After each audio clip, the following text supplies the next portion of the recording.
three-pointer suffered in the Oakland game. Dwight Scales, the other wide receiver. Tight end Kellen Winslow. Big, huge, actually, offensive line that takes good care of Fouts.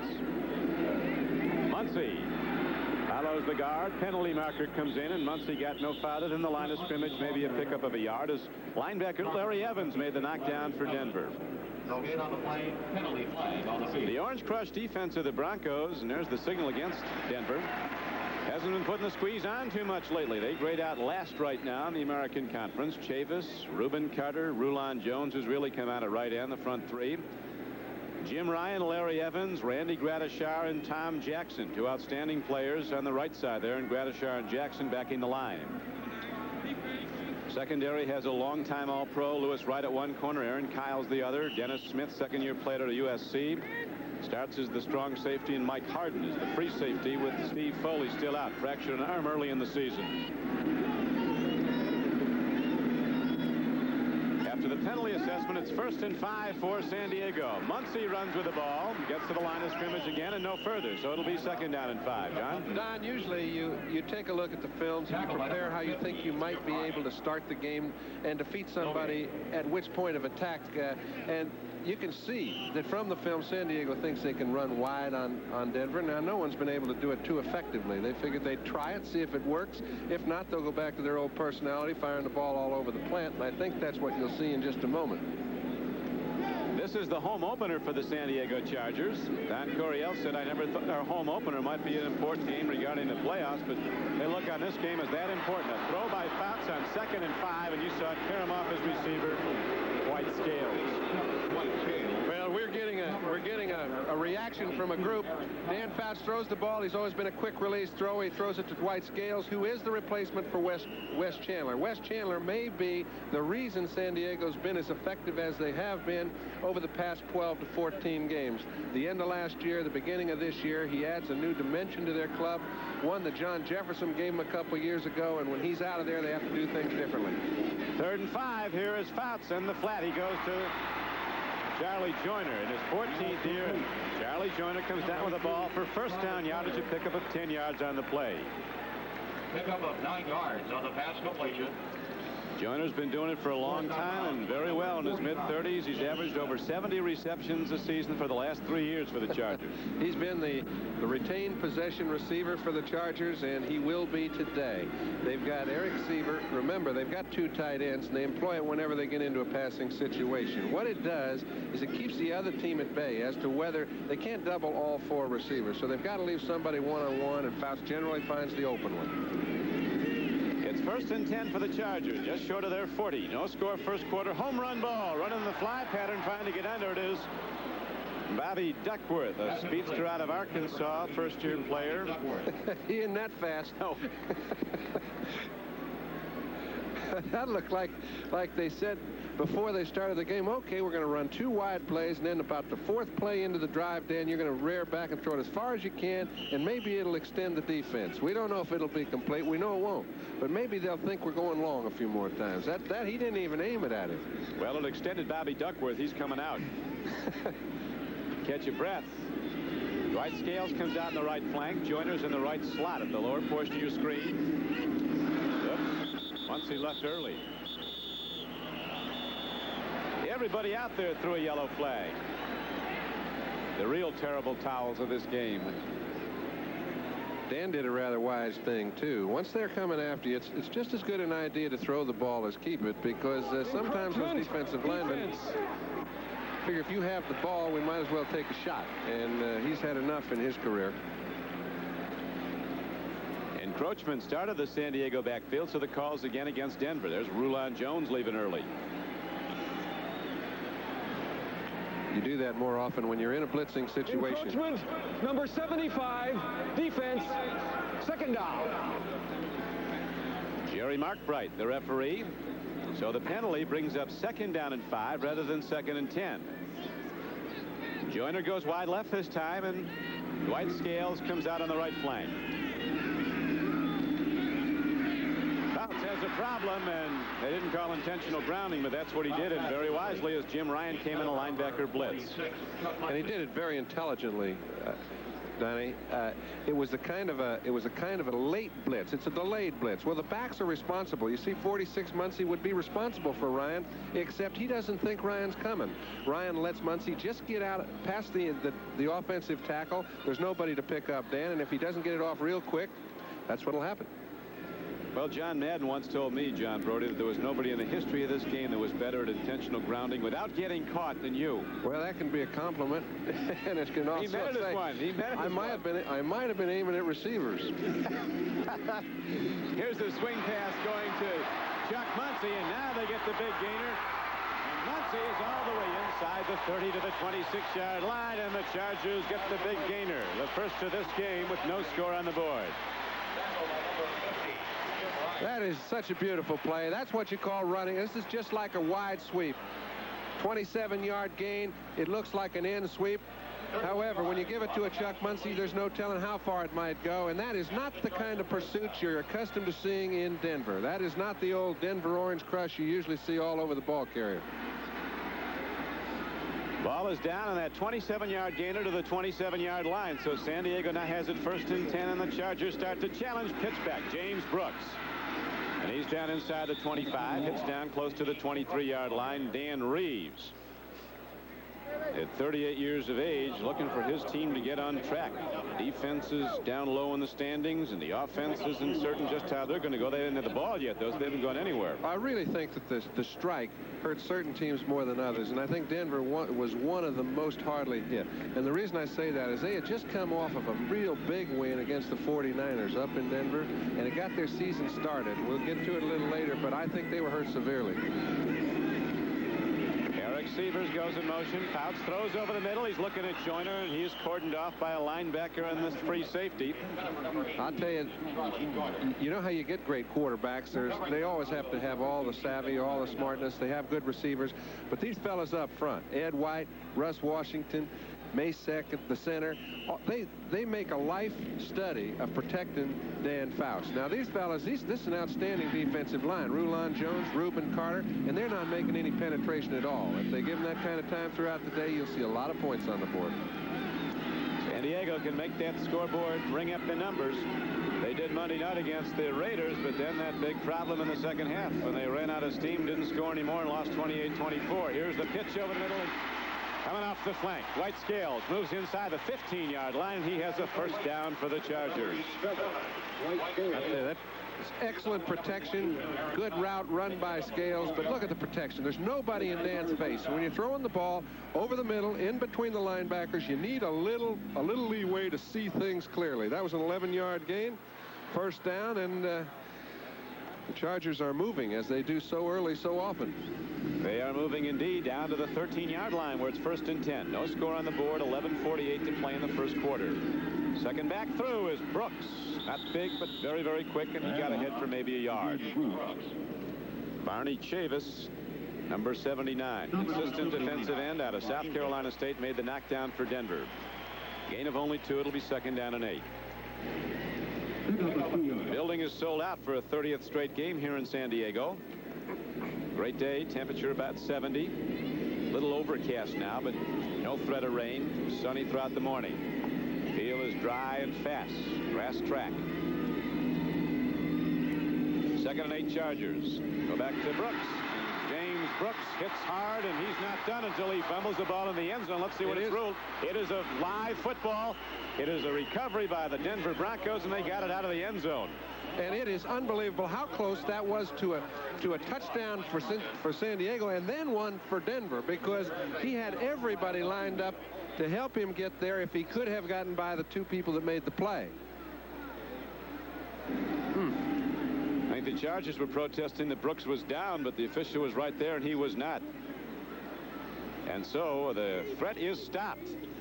We'll be able to see whether or not the ball was down. I think the official made the right play. You make the judgment for yourself. Brooks cuts out around Ryan, the linebacker, number 50, makes an excellent play, but when he's met, and he is met pretty well, and does a good job on Dennis Smith, number 49, the ball turns a little bit loose, and it falls just before he hits the ground. Denver gets the first break. Mike Harden picking it up in the end zone. Strong safety out of Michigan. And face mask gets Denver out of a hole, so they'll start out with their first possession just inside their 25-yard line. Chargers moving it right down, only to lose it on a fumble. Bronco being attended to on the sideline. Steve DeBerg at quarterback. Egloff switches sides as the tight end. They've got two tight ends set to the left along with Riley Odoms as Egloff. Here's a handoff to Preston. Chargers come up popping. San Diego's defense has improved measurably with their new defensive coordinator, Tom Bass. We'll look at the Broncos on offense. The quarterback, Steve DeBerg out of San Jose State. Running backs, Dave Preston and Rick Peros, who had a good game last week in a losing effort against Seattle. Rick Upchurch and Steve Watson, the wide receivers. Riley Odoms, the tight end. And the interior line of Claudie Miner, Tom Glassick, Bill Bryan, Dave Studdard, and Ken Lanier. 2nd down and 6 now for Denver. Up the middle, right at the Chargers, where San Diego has some huge people, led by Louis Kelcher, 74, 300 pounds. The run is stopped. It's going to be 3rd down about 5. The Chargers defensively have Keith Ferguson out of Ohio State playing very well at right end. Gary Johnson, a good tackle, Pro Bowler. Louis Kelcher, the other tackle. Huge Leroy Jones, as tall as his number. He's 6'8". Linebackers, and they shift around a lot. Woodrow Lowe, great one from Alabama. Cliff Thrift also backing the line. Lyndon King and Ray Preston switch back and forth on one side. Dewey Selman now a San Diego Charger. Up the middle they go. Rick Peros getting the ball on a pitch forward play, and Peros on a slant comes ahead for 1st down. Don, you mentioned that Tom Bass, now the defensive coordinator at San Diego, has changed a lot of the philosophy and that it has improved the defense, and I think their offense feels that it has. They play what you call a wide zone. It's a containing type zone, which that defense is originally intended for, but they let you catch the ball in the middle, and then they do their job by making it very tough on you when you do. As we see the injured player down there, looks like Louis Kelcher. It is Big Louie.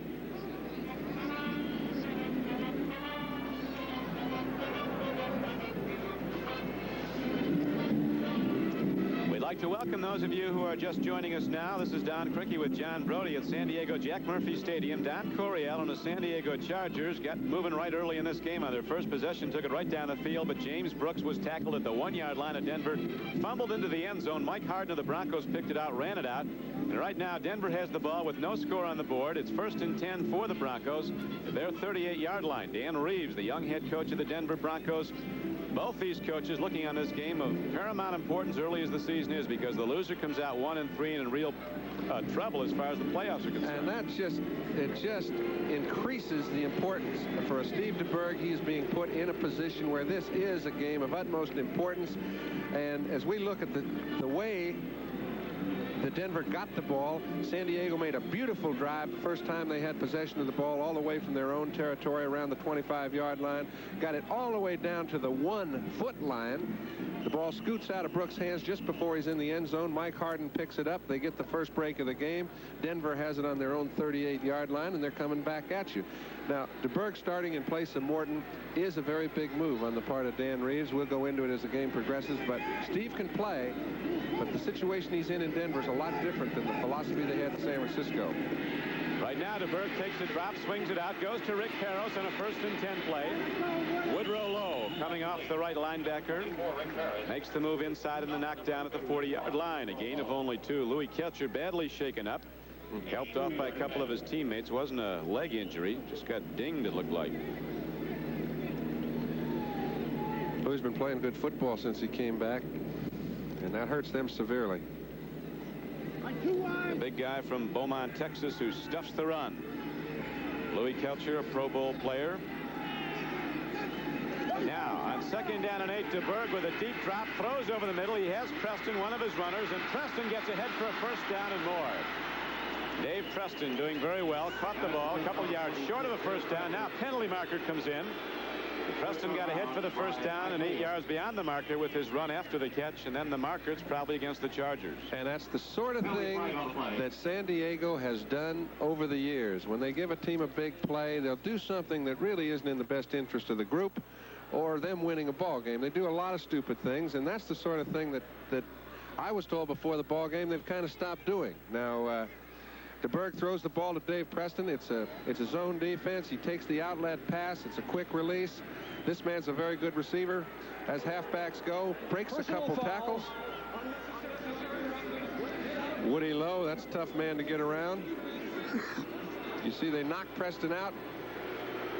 And here's Buchanan with a late hit, extra 15, so now they're in excellent scoring position on the 30-yard line. Beneficiaries of the penalty now. Denver comes out first down and 10 at the San Diego 30. No score in the game. Pitch back. Running with the ball is the elusive Gerald Wilhite, rookie out of San Jose State. He's brought some danger to the Denver offense, which needs explosion. Wilhite, a very elusive runner, had a great game last week against Seattle, averaged over 8 yards a rush, caught some balls. When he goes into the end zone and scores, he does a backflip. I'll tell you, I think that backflip is fine, Don, but I'm more impressed with what he does between the goal lines and the way Denver likes to play offense, the way Dan Reeves likes to go about it. He needs a runner to control the ball, give him an opportunity to do the things they like to do. Now it's second down and 7. DeBerg looking at Watson, throws in the flat, goes to Peros. He comes up the sideline and dives over the marker inside the 20, and he has a first down for the Broncos.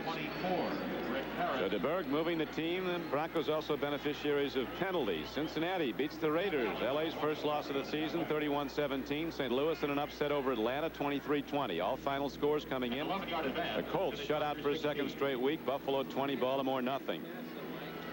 The Jets, with an important win, extend their record to 3-1, defeating the previously unbeaten Packers 15-13. Unlikely score. New England wins, beats Houston 21-21. Here's Wilhite swinging inside on a 1st and 10 carry from the 17. He gets the ball down close to the 12-yard line. Greg Morton, 18th year in the league, oldest player in the NFL. Well, he's been such an outstanding player for as long as he has. As we notice, Washington beats Philadelphia 13-9. You think Gibbs is not doing a fine job in Washington. They're at 4-0, but we see Minnesota and Chicago. But Vikings put a hurting on the Bears there. 35-7. Second down and 6 for Denver. Broncos challenging, go to the run. Slant up the middle, takes the ball 5 yards down inside the 10, close to the 7-yard line. This is an impressive drive, Don. I don't care whether they did get a face mask and an unnecessary roughness. They have moved the defensive line of San Diego around since they got possession of this ball. DeBerg has thrown it very crisply, and the receivers he's thrown to have been open. So, I mean, they've just taken charge. Here's the whole playbook. This is the 10th play of the drive coming up.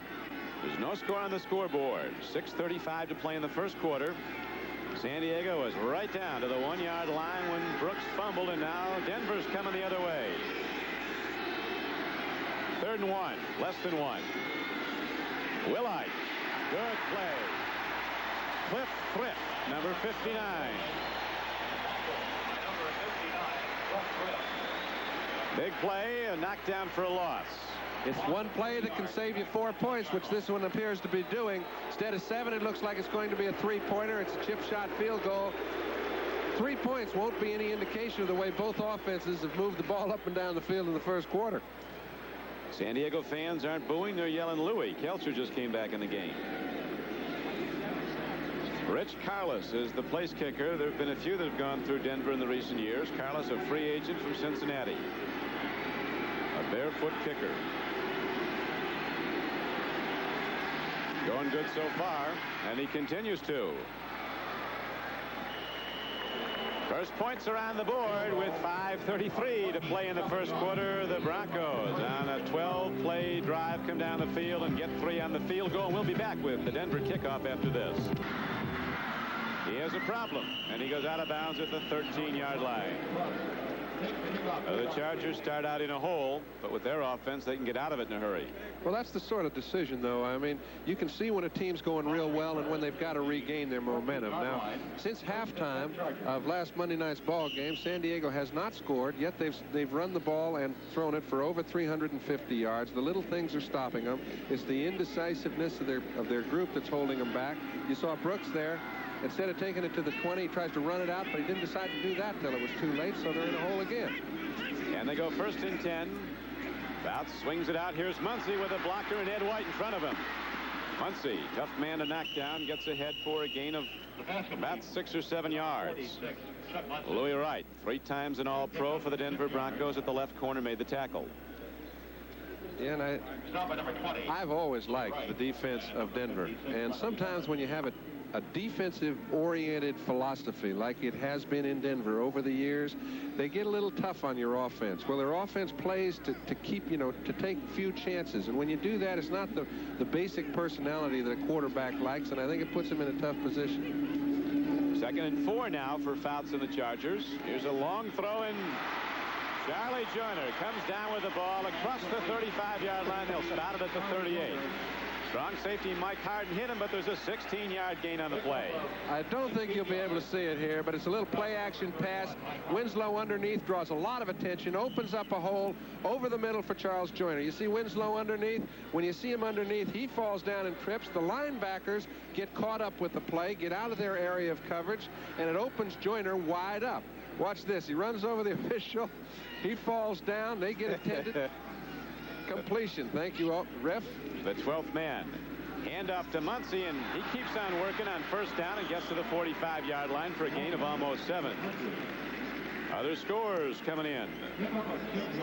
Seattle leading Pittsburgh, but it's early, 3-0. And the Kansas City Chiefs are out in front of the LA Rams 7-0 on a Billy Jackson touchdown run. Yesterday at practice, John, I was talking to Dan Fouts, and Charlie Joyner came over, and I asked Charlie if he's going to play again next year. It'll be his 15th year. Fouts answered, he says, you bet he's going to play next year. He doesn't retire till we find somebody better, and that could be a long time. And he's right. Dan has an appreciation for those fellas. And 2nd down and 4 now as the Chargers take it up the middle across the 45, and a gain of maybe a yard. Larry Evans, an inside linebacker, a big rangy linebacker. Number 56 made the stop on Chuck Muncy. Gradishar, 53, has been a great one for years. 9th year out of Ohio State. Number 1 tackler for the last 7 years for the Denver Broncos. John Cappelletti comes out. James Brooks goes in. Brooks is a load of trouble. He can run it. He can catch it. Winslow starts one way, comes back the other. Here's a quick swing to Kellen Winslow. And Winslow bowls ahead across midfield. He has a 1st down for the Chargers. How sweet it is to have a Kellen Winslow, and he makes those 4-yard pickups so easy. Now, he faked as though he was going to go in motion to the left, which would have put them in a double wing, 4 receivers, 2 on each side of the line. He came back, turned it into a flood situation. Fouts just threw it to him real fast. The linebacker was not on him. All he's got to pick up is 3 or 4, right? Well, Mike Harden, number 31, has his hands full. I don't think there's anybody in the game that can take that man down without a lot of help.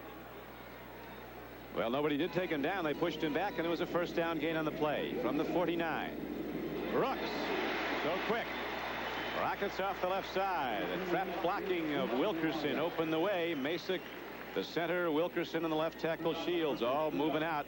And it's no small task to handle a man that plays in the middle for Denver. Number 53, Randy Gradishar, has played game in and game out, had a knee operation before he ever started his career. Very seldom do you see this man push back the way he was then. Left guard Doug Wilkerson was the man who nailed him. 13th year Wilkerson. Big offensive line. They average over 275. Handoff. And on a 2nd down and just over 2 play, the Chargers don't get much. John Cappelletti, the former Heisman Trophy winner from Penn State. A spot player, good blocker, good pass catcher, was called on to run the ball. Steve Watson, a fellow who's really, his number has not been called as much as they would like to call it offensively for Denver, waiting in the wings. I think this is an important drive for San Diego, Don, for one reason. They moved it from their own territory early all the way down to the 1-foot line, came up with nothing. If they don't get something to show for it here, confusion could set in. Well, right now they have 3rd down and just over 1. Brooks gets it and more. James Brooks not done till he butts ahead down inside the 35-yard line for a gain of 7 yards. There's old Curly. 18 years, the National Football League quarterback, had his best, I'd say 5 in Denver, has been the reason that they've been in the playoffs and a contender for so many years. And I know it's a tough decision for Dan Reeves to say, hey, how do you put a man like that still wants to play, having had the year he had last year on the bench? Well, Dan is looking toward the future and the immediate year here, and he just thinks that Steve DeBerg can get it done for him. Charlie Joyner with a superb reception inside the 20 down to the 16-yard line. Fouts with that great touch and the great timing, delivering the ball, and the quick cut by Joyner resulting in a San Diego first down, and Dan Reeves now seeing his Denver defense push back. There are a lot of times you would not throw a ball into this pocket. Now Fouts is one who will, and he depends on a great receiver. Joyner goes after the ball. It's not an easy thing to know you're liable to get your head torn off from the free safety coming up from the inside and still put your attention on the reception and make up a big game. Third reception of the quarter for Joyner for 47 yards, and as the first quarter ends, the Chargers are moving into challenge, and we'll be back to San Diego on offense after this. As we open the second quarter, Don Criqui with John Brodie at San Diego's Jack Murphy Stadium. Chargers come out on offense. Wes Chandler, one of their great receivers, is not playing today. Banged up in the Raider game Monday night. Dwight Scales in motion is replacing him. To the run, James Brooks comes out of the three-point lucky shot out of a cannon and comes inside the 15 and down close to the 12. Got close to 5. New Orleans leading the 49ers. Who said Stabler's too old? I think he likes Bum Phillips. I think he does too. I know Bum likes him. Stabler's played very well. And now Dan Reeves and his Broncos checking out the Denver offense, which sets up wide people either side. Fouts swings it out. With the ball is James Brooks heading for the end zone. He's down to the 5 and maybe the 4. Gradishar, with all that linebacker speed, was able to fill and get him along with Dennis Smith, the strong safety. I've got a feeling there was a missed assignment on this play. This is Reuben Carter, the sign from the middle. You can see they're playing a little game with the offensive line, but no one gets to Fouts. He slides it off to Brooks. Smith comes up in pursuit, number 49, but if he was the strong safety on the play, he was responsible for that area and let it go a little bit. If not, it was a linebacker's fault, but Brooks was way too wide open. Brooks has run for 31 yards. Caught one ball for 6. Muncy down to the 3 on first and goal from just inside the 5-yard line. Chuck Muncy might have gotten 2 yards. Jackson Gradishar knocked him down. Muncy coming off a great season. 1,100 yards rushing, caught 43 passes, was in the end zone for touchdowns 19 times last season. Big and fast. Coryell, an innovative coach. Dan Fouts says he's never been around a football coach who uses his personnel better. He said the system fits the personnel. He'll change the system to fit the personnel. And he's been around a lot of good football coaches, Fouts says. He has. A lot of good offensive coordinators in the flat. Ball is in the air. It's caught by Kellen Winslow. It is a touchdown. Had possession. It was then knocked away, and once he had possession, it's 6. I'll tell you, he had it 3 different times before they finally gave it to him, but he had it, lost it, bobbled it, kept his attention on it, finally came down with it, got it knocked out of his hand. Take a look at this. Fouts throws the ball a little bit behind him, not one of his vintage throws. Good play by Lewis Wright, trying to knock the ball out of his hand. Winslow then comes back. It was ruled that he had control of it in the end zone before Louis Wright knocked it out of his hand. Touchdown, San Diego. The great one, Kellen Winslow, who's led the NFL in receiving the past 2 years, has caught 177 passes. Broken left wrist has Benerska playing with a cast, but it hasn't affected his foot, and he's got the extra point up and good. With 12:58 left to play in the first half, the Chargers are on the board for the first time as they open up a 7-3 lead. There was a penalty marker down on the extra point. Number 22, defense. The kick is good. Penalize on the kickoff. So the extra point goes, and the Chargers take the lead for the first time in the game. We'll be back with the San Diego kickoff after this. The Houston Oilers do some tricks, but not enough, and they lose to New England today. Right now, with San Diego in the lead 7-3, Benerska kicks off for the Chargers. He hits it long. Wade Manning, 4 yards deep. He'll bring it out for Denver. These guys want to give it a go here today. And again, as San Diego's James Brooks, he comes short of the 20-yard line on the return. We moved off of this touchdown a little too swiftly. Now, for you people at home, you make your own decision. Do you think he was in? Do you think he had control of the ball in over the plane of the end zone. Louis Wright trying to knock it out of his hand for the second time. Did he have it? He got 6 points. He had it then. And the extra point makes it 7-3. Back after this. Looking right now to see how they play defense, because that's been the problem with San Diego's in the past. And today they allowed a lot of yards on the first drive, but they only gave up 3 points. It's the old Tom Bass philosophy, and Steve DeBerg directed them very well. Handoff goes, and Peros carries the ball from the 19-yard line, gets it out to the 24. Be second down about 6. Fouts and Winslow, the touchdown combination today, and most every time they play. I think he's probably saying, let's see, I can run the short out, I can run the down and in, I can run the down to the post, I can run the down to the corner, and anything else you might want to throw me. We apologize for those who were getting the wrong game for a while in the Seattle area. This is the one you originally intended to get. We're happy it's now coming in there. Here's a free football fumble, and it looks like the Chargers have it.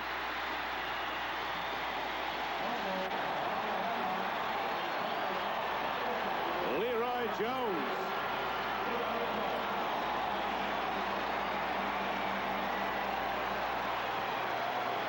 Very quick reaction by Leroy. Boy, it seems like things go in cycles, don't they? When the wheels turn the wrong way, 6 out of 7 fumbles they've lost so far this year. Take a look.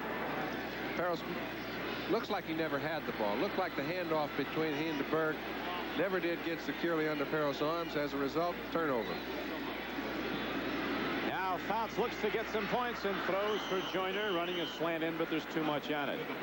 Gradishar was standing right in the lane that Dan wanted to throw the ball, so wisely he put it where no one could. Leroy Jones got the ball back on the fumble recovery. It's interesting that entering this week's games, 13 NFL quarterbacks had thrown more touchdown passes than Dan Fouts. Over the first 3 games, he had only 2 TD throws, and of course he has one already here today. Bradshaw and White, Terry Bradshaw and Danny White, shared the NFL lead with 9 each.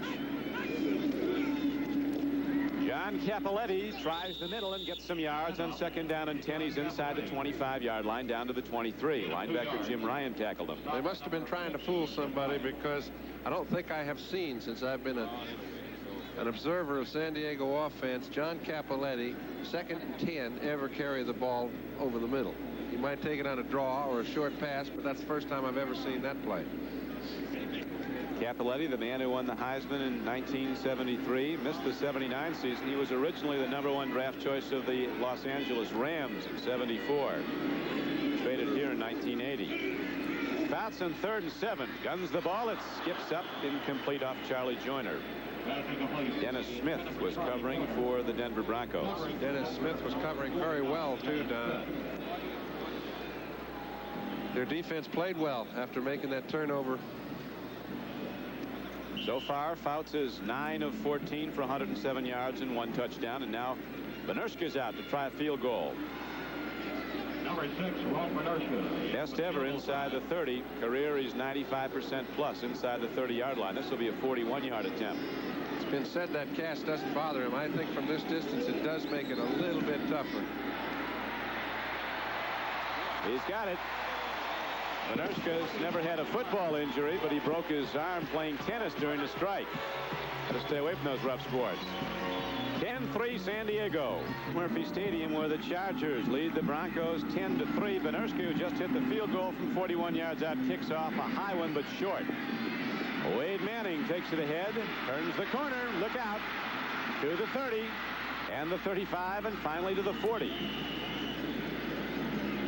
For those of you who joined us late, there's been 1 touchdown scored in this game, a bit controversial as Fouts threw to Kellen Winslow. Watch. Didn't get much of a reaction in San Diego because they're rooting for the home team, but I know the fans in Denver aren't all sold.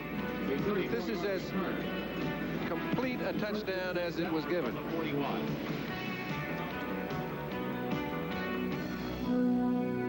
Return by Wade Manning. They had the ball 1st and 10 at the Bronco 41. Trailing San Diego 10-3 with 11 minutes to play in the first half.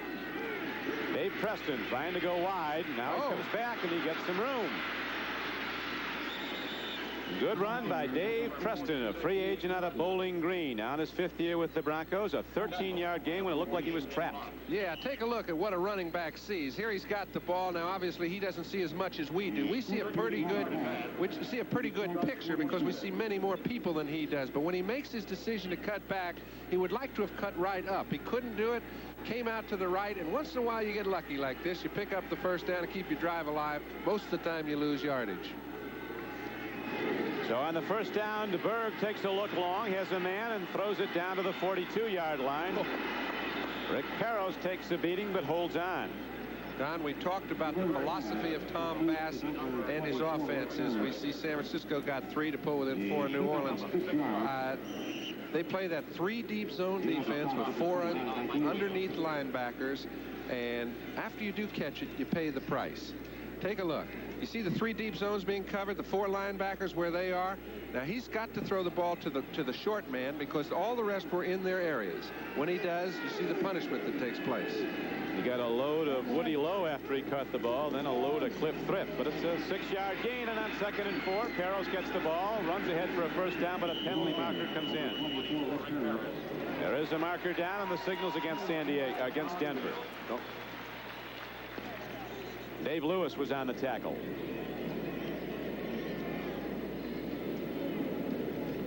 Rolfe. It's a wild-looking cast. He fell going for his backhand and broke the wrist bone. Holding number 60. Offense. 2nd down. Veteran guard Paul Howard was called for the hold. Those are the sort of penalties you can't afford when you're a ball control type offense. You're moving the ball against the zone defense where you just take what they give you. You get a holding penalty, a couple offsides, you end up punting. Now you've got to keep from being too greedy. We haven't had a punt yet, have we? No, and I haven't seen any indication where it looks like we will have. 9:38 to go in the half. Second meeting of the two teams on opening day. San Diego beat the Broncos 23-3 at Denver. Incomplete pass on 2nd down and 14. Ball right at midfield, so it'll be 3rd down coming up. The ex-paratrooper Don Coryell pacing the sidelines. You know, I've noticed a lot of change in the philosophy of Denver's offense. When Craig Morton was playing the quarterback, he would throw the type patterns that would take a little bit longer to develop. He'd sit in there, he'd hold it, he'd hold it, he'd hold it. DeBerg is throwing the type that he likes best and is most adaptable to. Real quick release type timing patterns. Now on 3rd and 14, they set up in a shotgun. DeBerg dropping back. Long ball, and Riley Odoms had it and lost it. He would have had a first down. All right. They can sit and put that, you know, they'll look at next week in the paper and they'll say, well, DeBerg hit X amount out of X amount. He never hit one as well as he hits this. Riley Odoms, the tight end, one-on-one position. They're playing a double zone. You see they're all around the periphery. You put the ball in there in a very difficult situation. Riley's got to come up with it. Now, he's been a fine end for a long time. But in this game today, you need a tight end coming down with almost all of those. And that is a big tight end. There are very few offensive tackles as big as Riley Odoms. They don't list him, but it's got to be up around over 250, 260. Ball punted downfield and angled nicely. First punt of the game by the NFL's leading punter, Luke Prestridge. He came in averaging over 47 yards a punt. Now with 9:20 to go in the first half, and the Broncos trailing the Chargers 10-3. A timeout on the field. The Chargers lead 10-3. Again, we apologize for those of you who got a game other than what you were supposed to be seeing. You'll be with this one the rest of the way. A telephone company misfire. The Broads hit the wrong switch here. Couldn't be us. Pitch back. Chuck Muncie. Nothing there. Got a yard maybe on a 1st and 10 carry.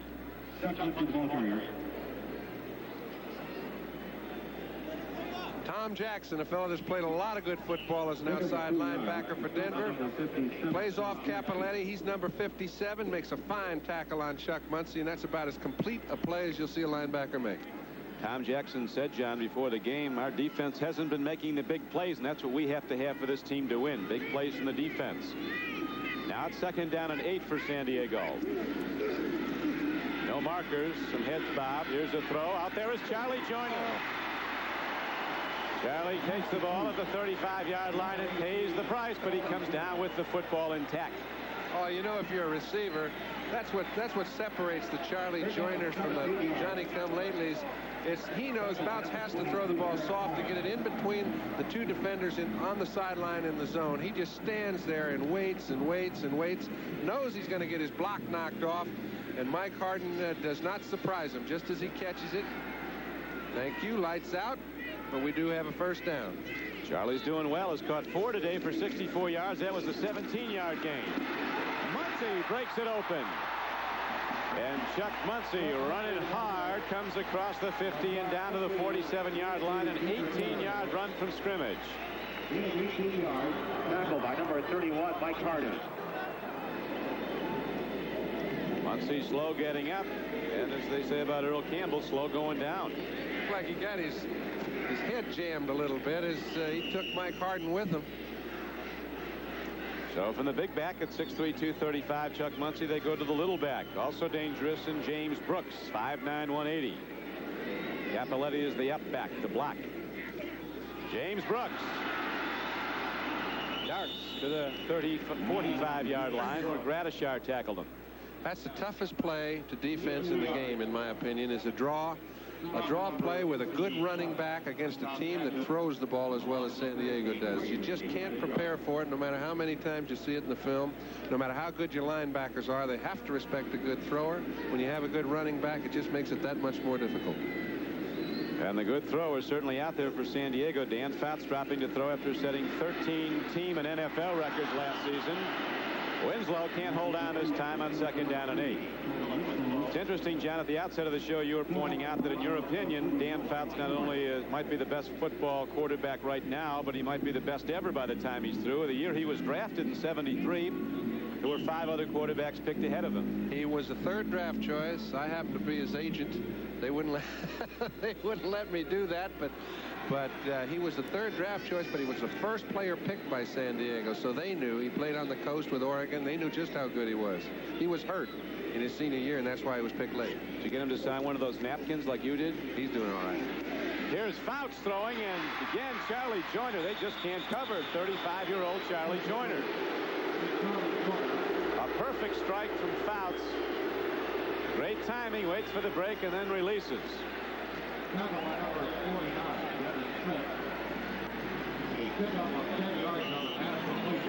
First down on the 10-yard gain, and the ball just outside the 35-yard line of Denver. The 5 quarterbacks, incidentally, who were picked ahead of Dan Fouts in that '73 draft were Burt Jones, Gary Huff, Ron Jaworski, Gary Keithley, and Joe Ferguson.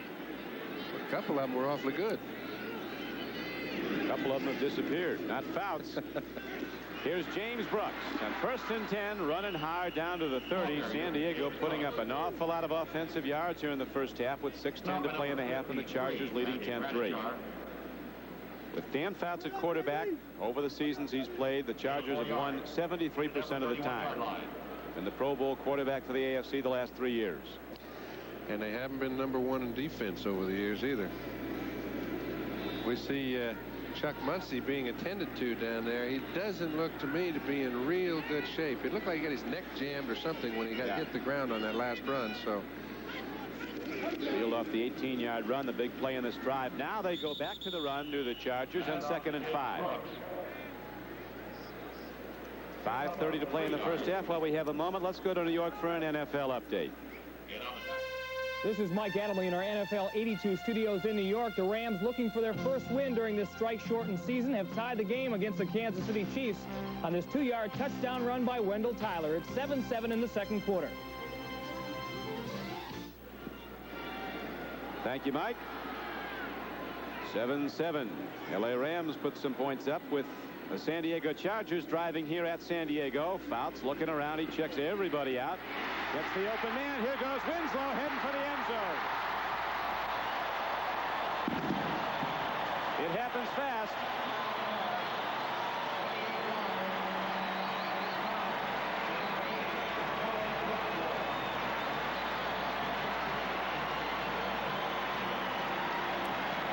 You see the dejection on Dan Reeves' face.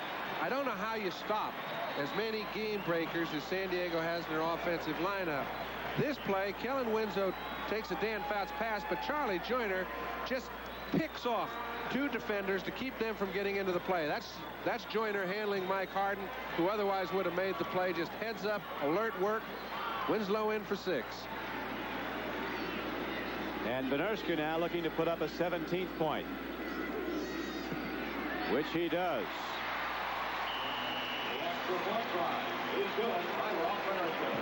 4:56 left to play in the first half, and the Chargers really start to put up the points now as they extend their lead to 17-3. 6-yard drive for a touchdown. The Chargers come back and go 84 yards on a sustained drive with Winslow on the payoff end for a second time in the game. 3 receptions, 2 for touchdowns. That one was from 28 yards out from Fouts.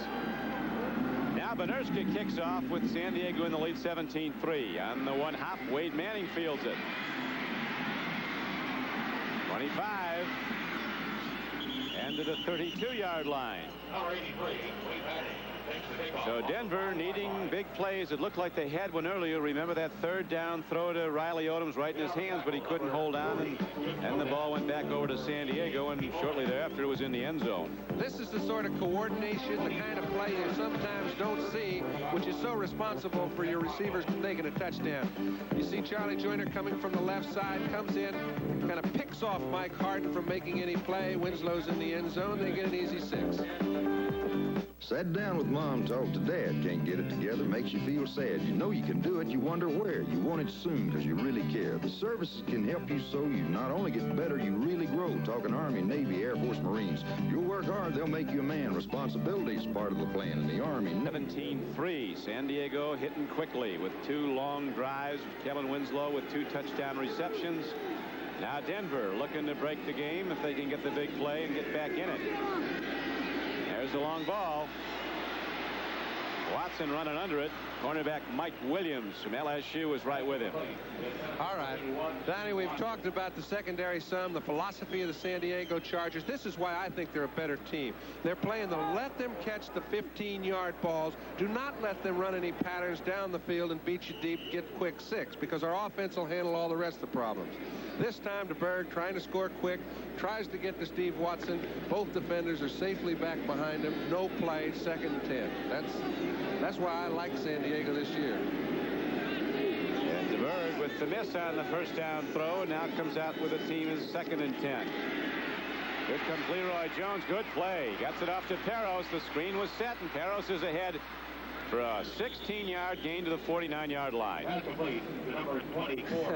Little screen center, you don't see that much. You have to get a very good pass rush from the defensive front 4. He got that, fooled him completely.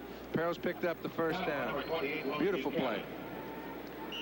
Dan Reeves, the Denver coach, said his team's problems are compounded by the fact when you look at the scheduling, they've already played their first 3 at home. They're going to be on the road most of the rest of the way. Yeah. They come out of this 1-3, and it's unlikely they'll be in the playoffs. At least the form chart wouldn't indicate that. First down and 10 as DeBerg throws, and Riley Odoms holds on at the 35-yard line. He is a buster. Look at the arms on the players today. I think that's the most impressive thing I see. Tackle by number 53, David Lewis. Did you do much weight training? Yeah, I was large on weights. I see that liquid. That's about all I tried. But these guys all looks like each one has 4 legs. That's right. Use them for legs. First and 10, Denver.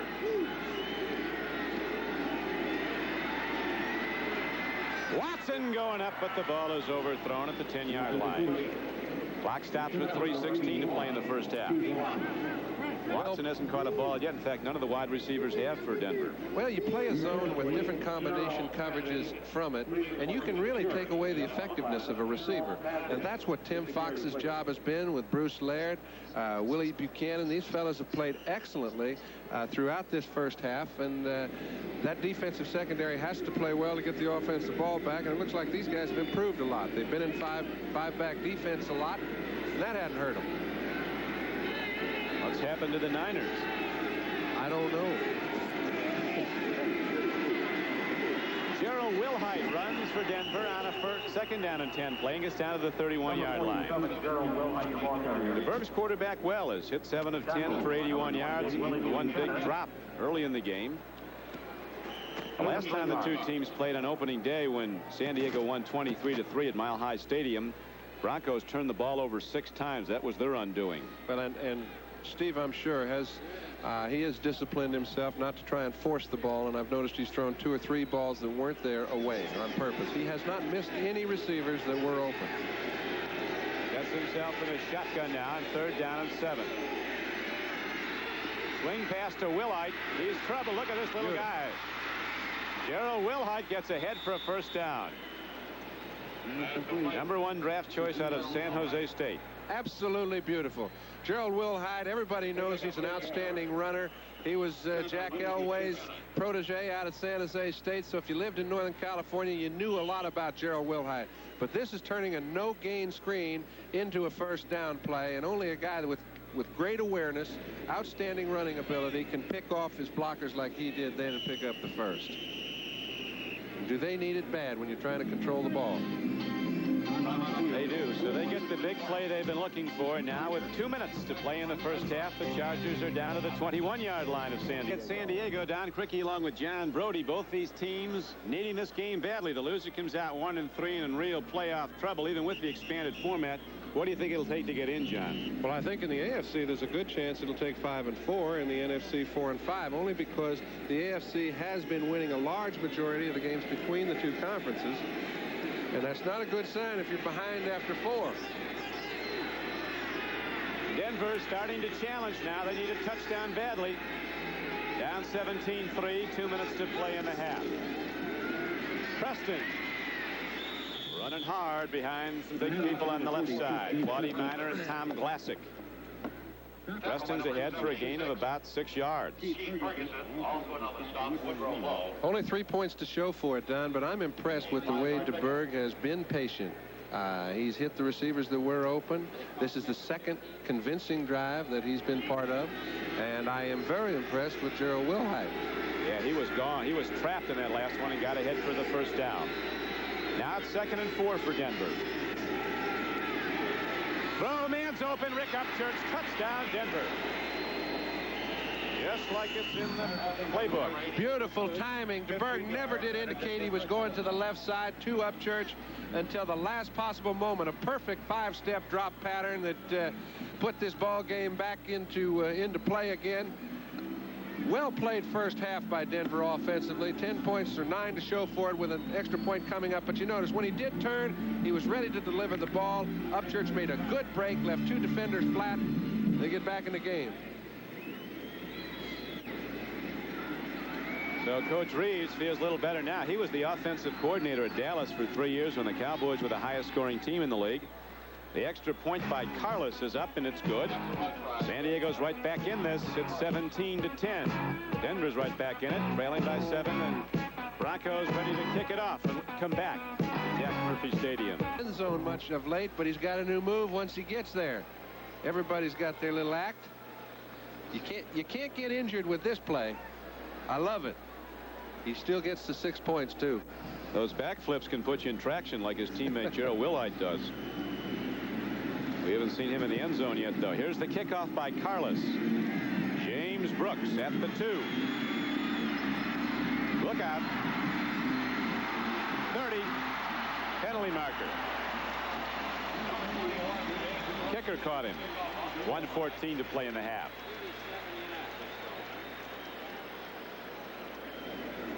The lamentable clip is usually the call here. Boy, that takes them from good field position to very bad. They may not even try to get out of this hole. Denver's first touchdown came moments ago. We'll watch it again on a great throw and a wide open receiver waiting for it. And he was wide open because he beat 2 defenders very well. You see they're playing him underneath and on top. It's a 5-back defense. That's the way you take care of things. And it puts the Broncos back in the game, down 17-10 with 1:14 to play in the first half. Upchurch, he's the flyer. 2nd all time, and punt returns for touchdowns behind Jack Christensen. precious little punting in this game, though. Lots of offense, particularly from San Diego, as the Chargers now apparently will be content to take their winnings to the locker room. They might be content, but Denver isn't content to let them. They just call timeout, and that's what saving your timeouts till you need them will do for you.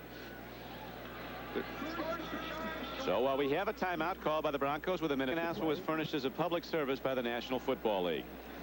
We see Dan Reeves talking with Craig Morton, and an illustration of what a coach does that can be so important to a club on the sideline. Dan Reeves has been on the sideline throughout most of his playing career and his coaching career. He makes good decisions. He made one right then when he called timeout on first down, forcing Fouts to throw the ball if they want to run out the clock. Nope, he's up in the air.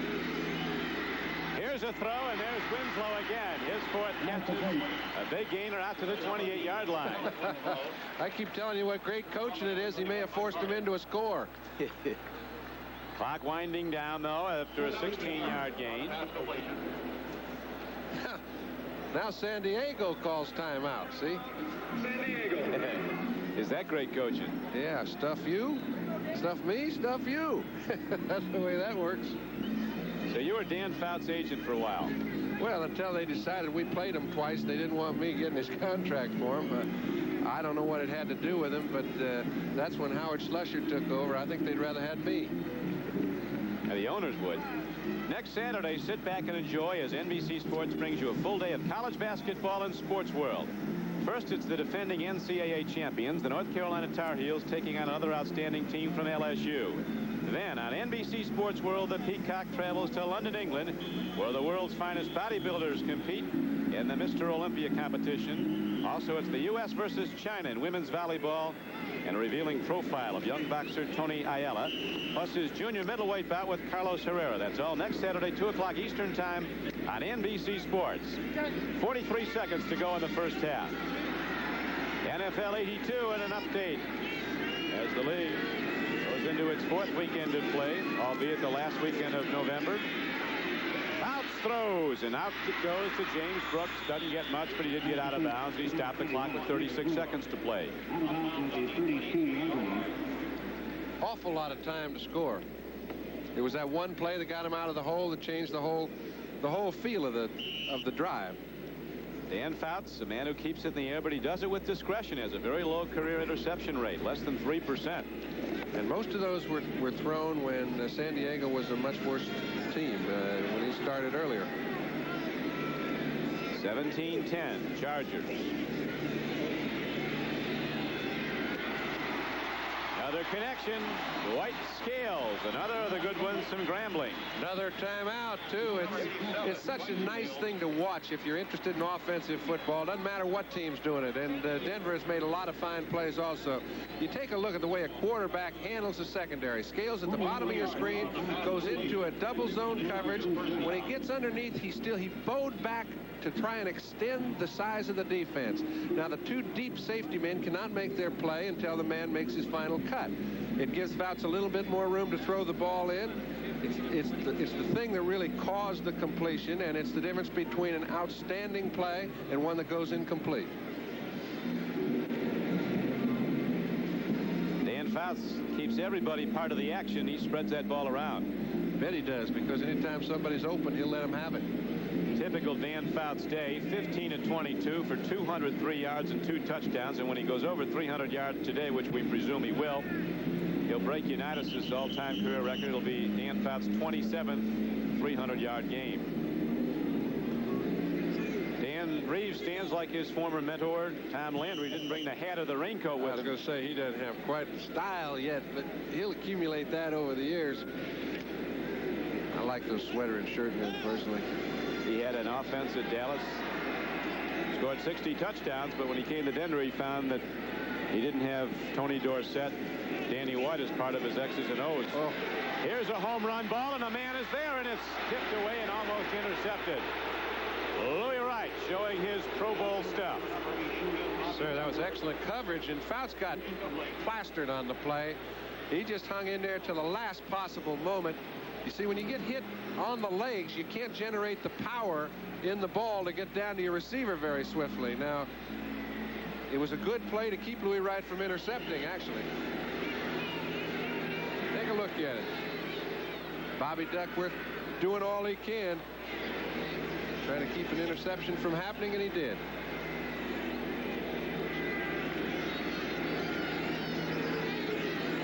Second down and 10 now with 22 seconds to play in the half. Fouts and his team leading 17-10. This time they nail him. Rulon Jones was on the rush, and Barney Chavis got him. Tackle by number 79. Clark starts up. That's the first sack of the game.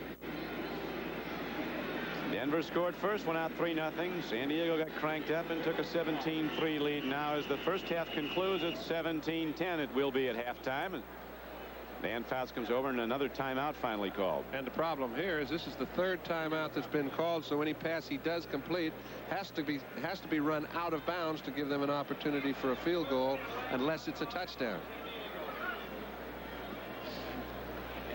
As is the case with so many of the great quarterbacks, John, Dan Fouts had a slow start, didn't get a lot of playing time. Really took him 3 or 4 years.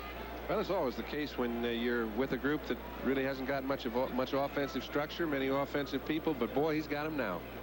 Next Sunday, the playoff races begin to take shape in this shortened season, and NBC Sports presents a full slate of regional NFL football action to cover all the races. Some of you will see the battle of the quarterbacks as Dan Fouts and the Chargers take on Brian Sipe and the Browns at Cleveland, or the surprising Packers play host to the Bills.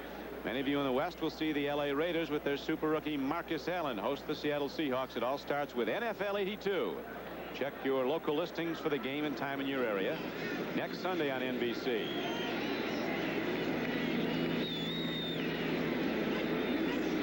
Third down and 17. 8 seconds to play. A long distance ball turns into a short one. Winslow. And that will do it for the first half. So the first half ends here at San Diego on a 17-yard gainer to Kellen Winslow, who, like Fouts, had a big first half. The Chargers go to the locker room to the 20, 25, 30. To the 20, 25, 30. Straight ahead sprint takes him to the 35-yard line. So the rookie gets the Denver Broncos in good field position to open the third quarter from scrimmage. Pete Holohan knocked him down. First half numbers. Done a perfect proportion. 16 for 24, 8 for 12. It's just that I think the Broncos only had the ball about half as much as San Diego due to the fact that it's the 11-32 to 18-28. Same sort of offense, just that one team had the ball more. There was a face mask called against the Chargers, and so the penalty assessment brings the ball out to the 39-yard line. Pitch back. Rick Peros runs the ball. And he breaks free and almost takes it. Peros crosses midfield. Peros, an unheralded runner, born in Brooklyn, played collegiately at Utah. And the impressive thing about a run like this is, take a look. He hit the hole, the only one that was there. I mean, that sounds a little trite, but a lot of guys hit holes that aren't there. He breaks a couple tackles. Tim Fox finally makes the play after a first down pickup, and that's good running by Peros. It was good for 14 yards and a first down. Watson comes wide right. Upchurch, who caught a touchdown ball, is wide left, and DeBerg has to hurry now. He's going to run. A big, rangy quarterback. Gets ahead to the 45-yard line, a gain of just 2 yards, but he did well to avert the loss. Cliff Thrift got him. Cliff Thrift is a very much improving young linebacker. He's getting an opportunity to start in that middle, and he's playing pretty good football. But boy, this is tough on a linebacker. When a quarterback goes back to throw, everybody's covered. He finds a little hole. To make this play, he saved it from being a first down play, and it was a very good defensive play by a young linebacker. Thrift, the middle linebacker. Dave Lewis and Woodrow Lowe, the outside backers for San Diego. Second down and 8 for Denver. Peros again. Penalty markers come in as Peros gets inside the 40 and close to a first down. Riley Odoms was blocking on the play. Marker down.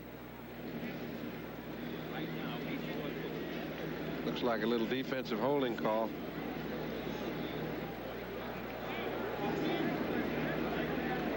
That's what we have, a defensive holding, so it's an automatic first down for the Broncos. If the Chargers can come out of the gate and take it in here to open the third quarter, we'll have a tie game at 17-10 right now. San Diego in the lead. Chargers led at 1 point, 17-3. I'm very much impressed with DeBerg's poise.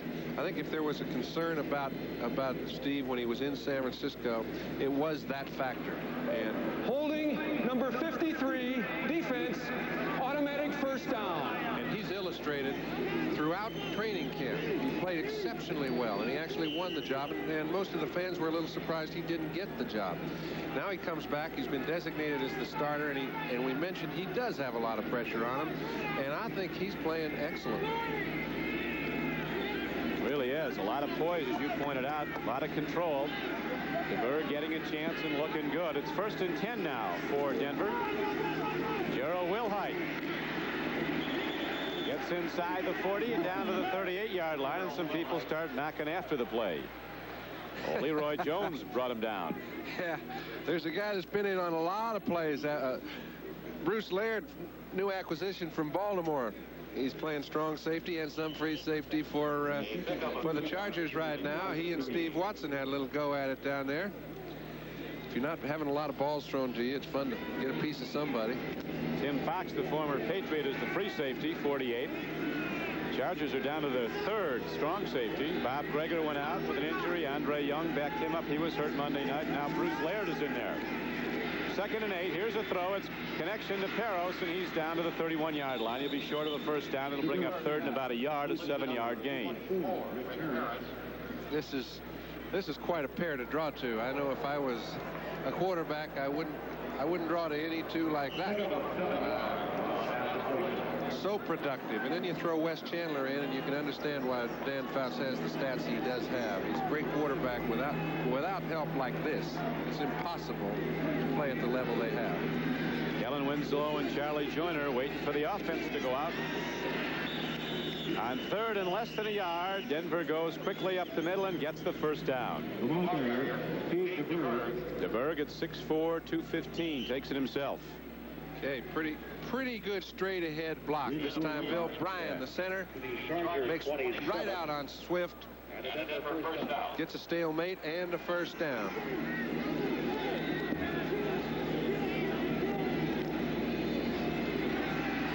.36 to go in the third quarter. Denver, after taking the opening kickoff of the half, moving downfield, trailing 17-10. DeBerg sprints out. Offensive line slides out with him. They go back the other way, and Peros has the ball. He eludes one big guy. Thrift can't get him. Fox comes over, finally knocks him down to 21. I've never seen that play not work. We used it for 10 years, and everybody in the house knew we had it. And it still works. A little rollout. If your quarterback does any rolling out to throw it all, and DeBerg doesn't, it still gets the attention of the defensive lineman. Look, they're all standing around. He's got one guy that couldn't get there who's back there, but with enough room, the halfback will elude him. Picks up a nice gain, 2nd and 3. That's how it stands. 2nd and a long 3 for the Denver Broncos. To the run, and Wilhite takes it up the middle and takes it down to the 15-yard line. Tell you, Denver's offense is now cranked up. You get a guy like, listen, DeBerg is cranked up. I've seen him play a lot of football, and I think that he always looked like a young quarterback to me. Today, he looks like an old veteran. Looks like he has taken charge. I hate to use the word maturity because some quarterback seems to mature every year. Every year the papers come out with he has finally matured. Well, I just think that he is exhibiting skills that I hadn't seen before. He looks very much in control of the whole situation, and I'm impressed. Putting himself very well on his start. Now DeBerg looks into the end zone, throws. He's got a man down to the 6-yard line. Ron Egloff. Tight end comes straight up the middle into the zone, and DeBerg is on his number. Looks like a first down. They're going to bring out the chains. So Denver doing nicely after taking the opening kickoff of the third quarter. Now it's 9:51 to play in the third quarter, and Denver's had the ball the whole way in this half. Broncos are down to the 6-yard line as the chains come out, and they get the first down.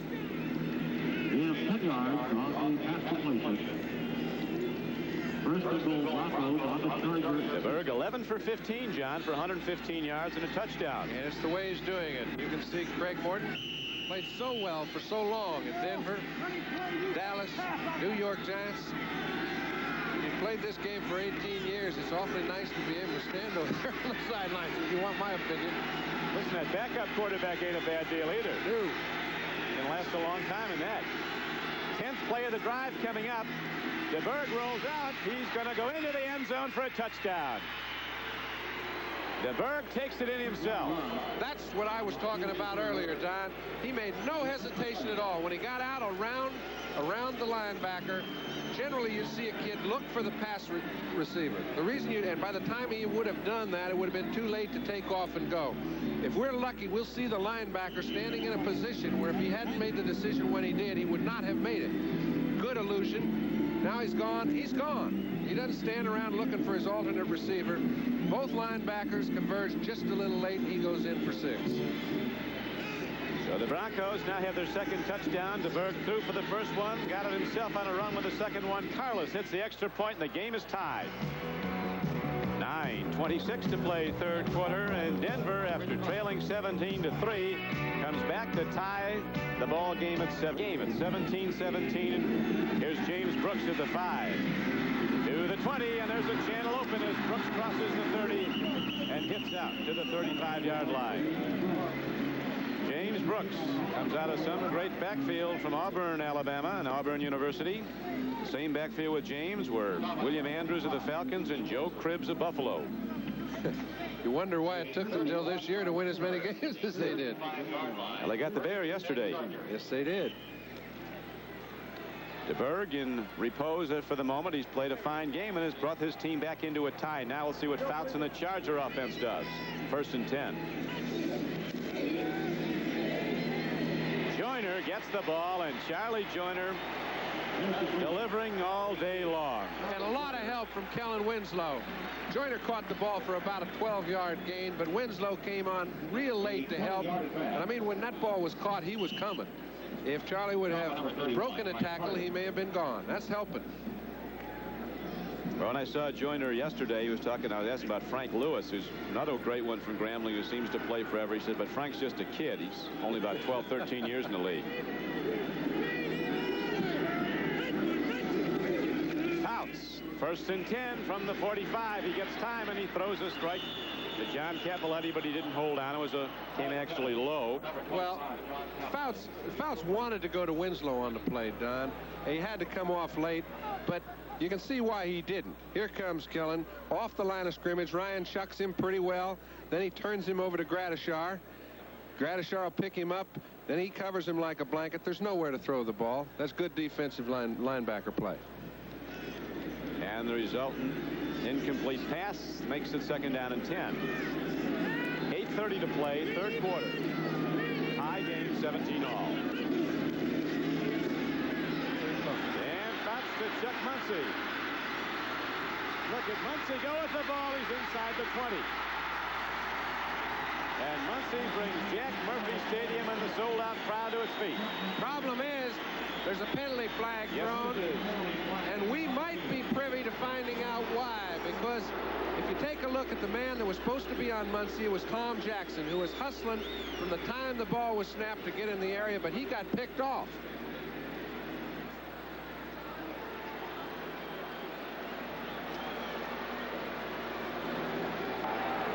Holding number 67, offense, 2nd down. Okay, it was Ed White, but we will show you why Muncy came so open. Here's Jackson trying to get out. Excellent play by Sievers. Pushes his man right into Jackson, not allowing Muncy to be watched by him. He gets around Jackson and picks up a big gain, all for naught. Now it's 2nd and 20. Big Ed White, who leads the league in arm wrestling, the right guard. 2nd and 20 it is. Here's a pitch out to James Brooks, who does well to come down with the ball, but he's not going to go far. He got to the line of scrimmage. It'll be 3rd and 20. What a turnabout that holding call against the Chargers called. Whoops, you all better be careful down there. We see Brooks and Tom Jackson having a little discussion. Jackson had a little discussion with Fouts a bit earlier. Sign of a good linebacker is to know when to blitz and get there fast. He forces Fouts to throw the ball before anybody's ready.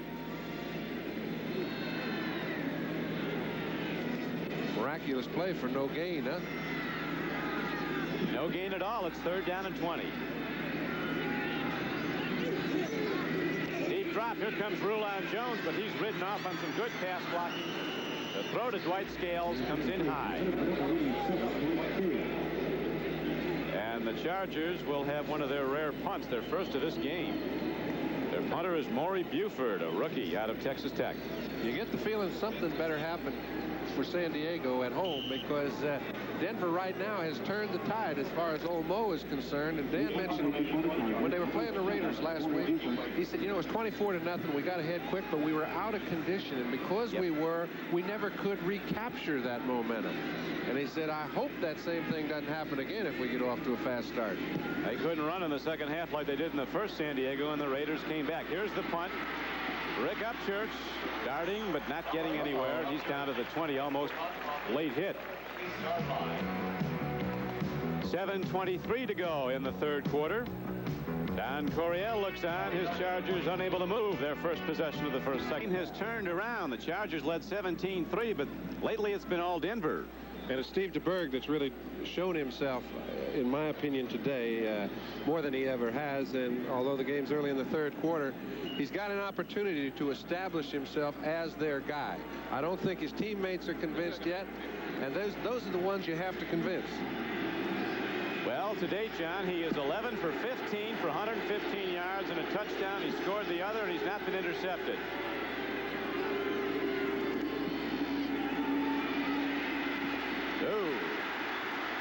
Big bad Leroy Jones got a hand on the ball. By number 68, Leroy Jones. There is a penalty flag on the field. Leroy is an awesome sight coming at you, holding against the Denver Broncos offense.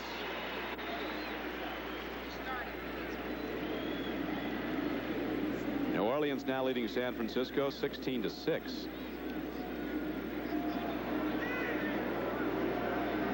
Is getting a check on the call.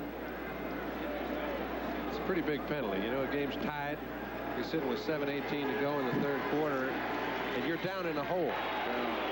Holding number 85, offense, first down. They have a lot of plays that'll pick up 10 or 12 yards, but they don't call many that'll pick up 20 when you're in that kind of hole.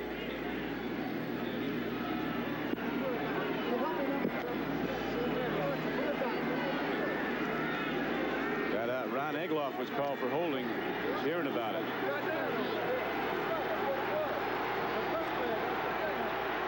He's letting him know it's not okay. And on number 24, Rick Harris. There's Don Coryell. Someone once said of Don, it always looks like his shoes are 2 sizes too small. Got that pained look on his face. But a great guy, and look at the record, a great football coach. Look at it. Dan's concerned.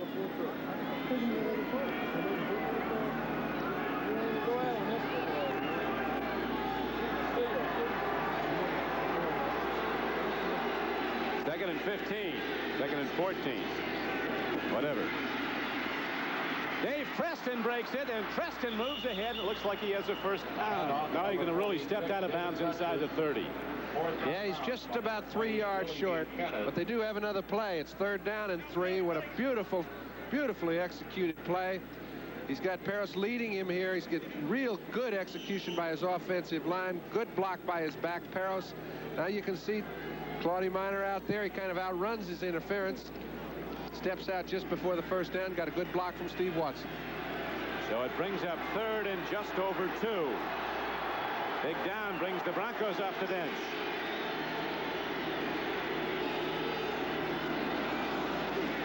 Harris, penalty marker. And he was short of the first down on the carry. Number 24, Rick Harris. Picks up a yard. There is a... Oh, man. He got San Diego on an offside, so Broncos are beneficiaries of the penalty call, and even though the carry on 3rd down was short of the first down, the Broncos get the first down on the penalty yardage. They're making it the tough way, but they're making it. Offside, number 74, defense, first down.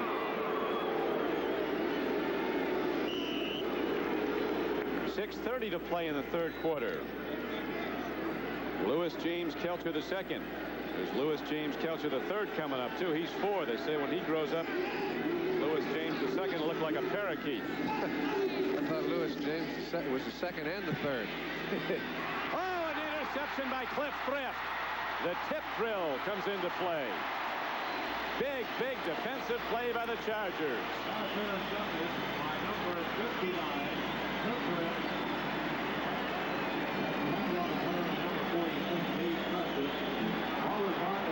This is an illustration of the bend but don't break philosophy of defense.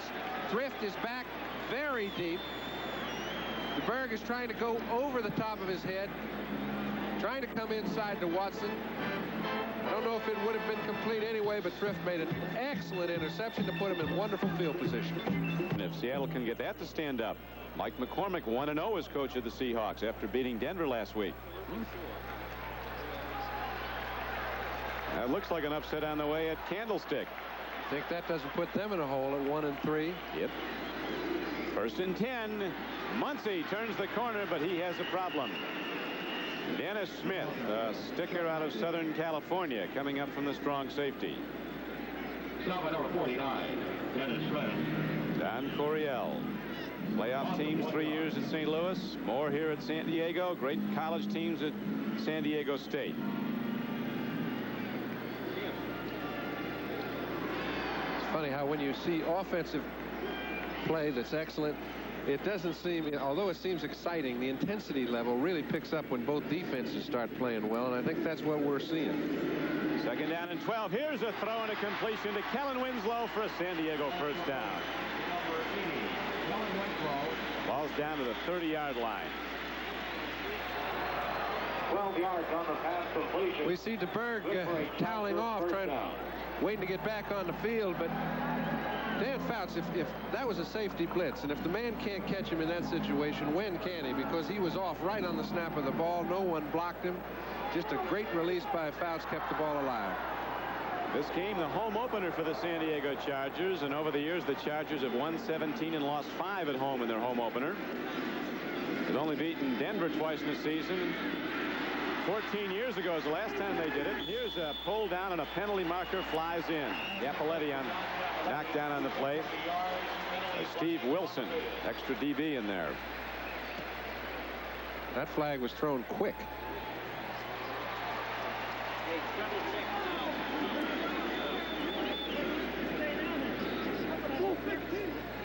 No doubt about the fact that it was a face mask.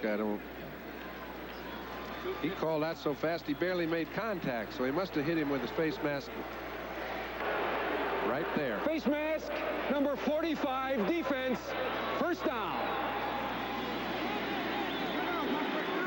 Chargers got all their points in this game in the second quarter, all 17. It's a tie game at 17 all with 4:55 to play in the third quarter. 1st and 5. Cappelletti, not a thing. Tom Jackson. Very quick outside linebacker makes the stop, and we pause briefly for station identification. This is the NBC Television Network. KCST TV, San Diego. The stadium is sold out here in San Diego. 30th straight sellout for the Chargers. Opening day, late as the season is. They played their first 3 on the road. San Diego right now looking to break this tie. 17-17. 2nd down and 6 after a loss of a yard on the carry by Cappelletti. Fouts going deep into the end zone, and Lewis Wright takes the ball away for a Denver Bronco interception. Well, you've got to try it. He's one-on-one with Dwight Scales out there. You're saying one-on-one all over the field. We've got to find some way to beat him. Another other man goes broke trying. What if a lot of guys have tried Lewis right and lost over the years. Well, he shut Scales off from the time the ball was snapped. Here Fouts goes back. He knows it's one-on-one coverage. He hopes Scales comes down with it, but like so often happens, Lewis Wright shuts him off, comes down with the ball, and the Broncos have it 1st and 10 from the 20. 4:13 to go in the third quarter, and Lewis Wright, 5 times a Pro Bowl cornerback for Denver, comes up with a big play, intercepting in the end zone, stopping the San Diego drive. You expect your great players to come up with the big plays, and speaking of that, Steve Watson has not caught a ball all day long. Here's Watson in motion back to the line. They go to the run. Wilhite carries it, loses it. San Diego has it, and finally Bruce Laird, the strong safety, picked it up finally, and it was ruled down to the 37-yard line. Coughing it up. Could cost Denver pretty soon. They got lucky the last time. You can see Laird is saying, well, looky here. I mean, it has never been so sweet, because he looked to be in quite a bind. It looked like the play was going to break and break for good yardage. Gerald Wilhite, who has not been known as a fumbler, gets through at the point of attack. And Big Hands Johnson just stripped him of the ball. Laird has a little trouble picking it up. He and Tim Fox are fighting. A couple new acquisitions fighting for control. And Laird did get control, so it's 1st and 10 for San Diego at the 37-yard line of Denver. Tie game, 17-17 with 4 minutes to go in the third quarter. Muncie runs left. Gets a few, and right now, while we have a moment, we'll swing back to NFL 82 in New York for this update. Thank you, Don. Len Berman in New York, NFL 82. The punt return of the day. Leroy Irvin moments ago for the Los Angeles Rams, up the hash mark and down 63 yards. The Rams beating the Chiefs 20-7, about to win their first of the year. Let's go back to you. 2nd down and 8 coming up here at San Diego. Don Criqui with John Brodie as Dan Fouts and the Chargers looking to break a 17-17 tie. Fouts throws. Winslow had it off his fingertips. Dennis Smith did get a piece of the ball defensively. Ooh. Fouts might be looking at that one again. Well, Smith made a fine play, but Winslow had him beat a little bit. Generally, you'll see Dan put a little more arc on a ball when I don't think he knew that Winslow had him beat down the field. He thought he had an angle on him, and he tried to force it and couldn't make it. He's not feeling too good right now. He'll get another chance. 3:22 to go in the third quarter. Dan Fouts, who leaves the house throwing the ball on game day. Putting it up all day long now, but looking for... Let's see if they were drawn offside. Rulon Jones took off, but Doug Wilkerson might have moved. Full start, offense.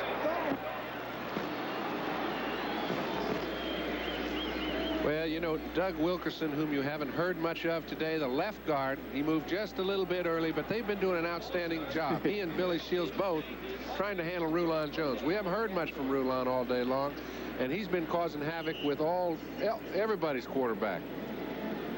He's taking a double team all day, though, to keep his name off the air. That's all right. It's worth it.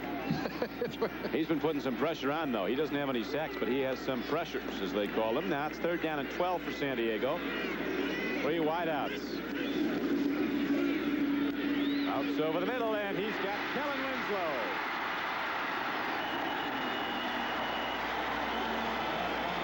Wide open, a 21-yard gain and a Charger first down.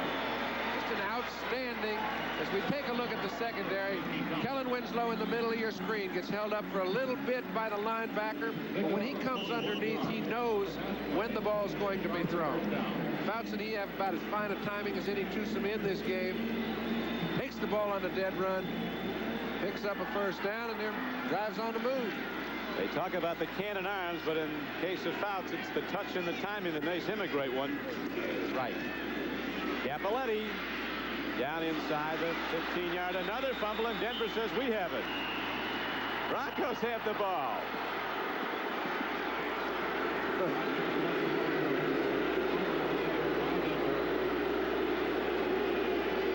You see, Following cover by number Very frustrating when you feel you can move the ball and you keep turning it over to the opposing team.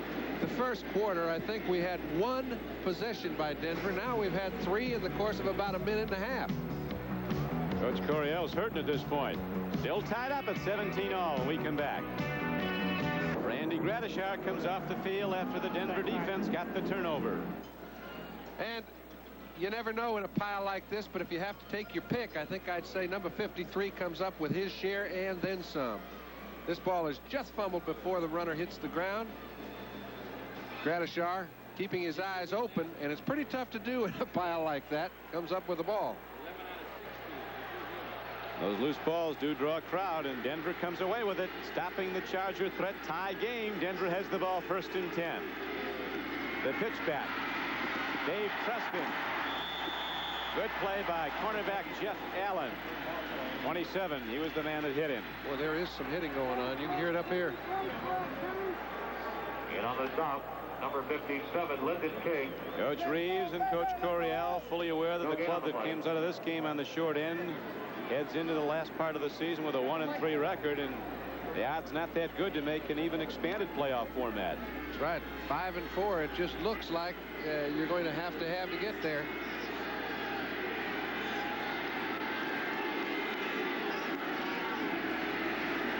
DeBerg takes a look. He throws in the flat, and Peros has the ball, and it's knocked out of bounds at the 18-yard line. Complete to number 24, Rick Harris. It's going to bring up 3rd down and about 5 yards to go for the first down. Lyndon King, a big, rangy outside linebacker out of Colorado State. Number 57 was the man who tackled him with 2:20 to play in the 3rd quarter. If you're at DeBerg, you know right now how important it is to get out of this hole because you're playing on the road. Your team is tied. You've got about 17 minutes to go, but you've had a couple breaks to keep the other team from scoring, and you better do something on your own right now. Let's see what they do. 3rd down and 4 for Denver. Here comes the rush. Free ball. Free football. I think Denver got it. I don't know if anybody has it yet. Might be flat when they do get it. San Diego comes up with it. In this game, it is better to receive than give, and they've been giving it away a lot. Both ways.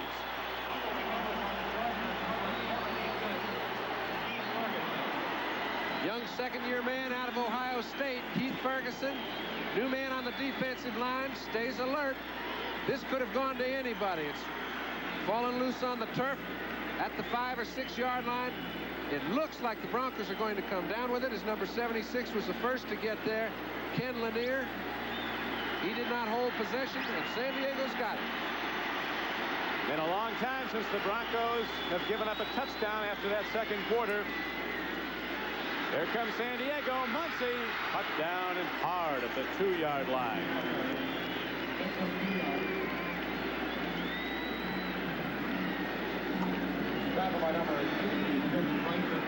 Pressure building in this one as we're inside 2 minutes to play in the 3rd quarter. Don Coryell's Chargers build up a 17-3 lead. They had that in the 2nd quarter. At halftime, though, the game was locked up at 17-all. 17-10, excuse me, at halftime. And Denver came down the field in the 3rd quarter to tie it up. And now the Chargers trying to break the tie, and Muncy goes over the top. He didn't get in. Got a lot of waving, but none by the official. That defense will help you call it. And that defense will do some stopping. Coryell says they all can run and they all can hit.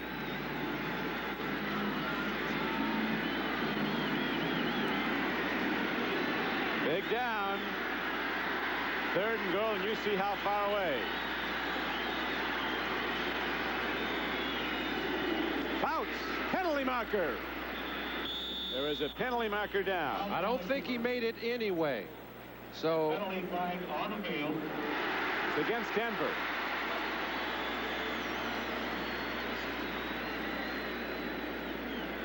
Oh, he didn't make it. But they're going to get 3rd down over, and this time they'll be at point-blank range. Nose of the ball will be almost touching the line. it almost was the last time, Pardsy, and It's not a long way unless there's about 5 guys in orange. Offside, number 57, defense, 3rd down. Jackson. Tom Jackson, outside linebacker. What do we do? Go right back to the quarterback? I would not try the area where Reuben Carter is posted, and that's right there where the center is.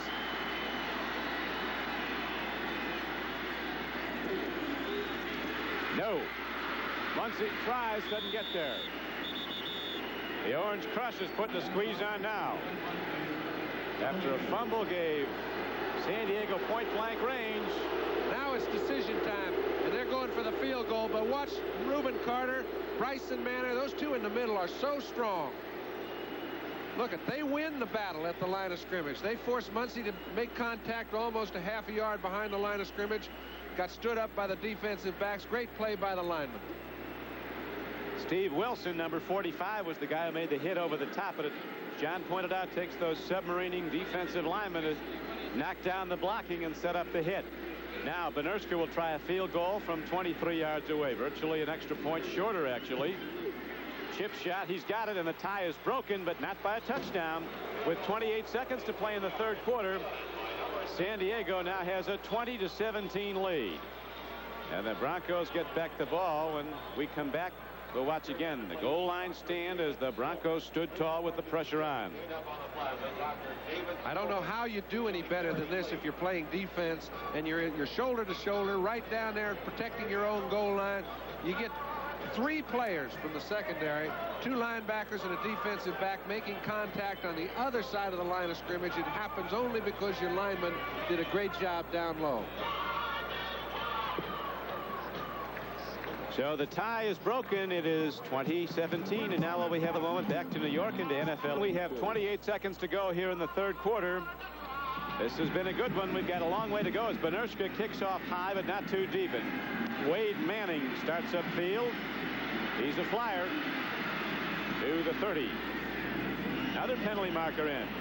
Number 83, Wade Manning, makes the kickoff on the 7-yard line. Ball return. Willie Buchanan, the veteran cornerback, first at Green Bay and then with the Chargers, was making the play on special teams for San Diego. Now we await another penalty call.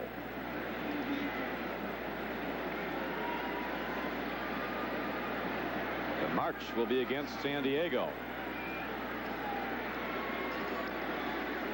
And it's a long one. Personal foul must be.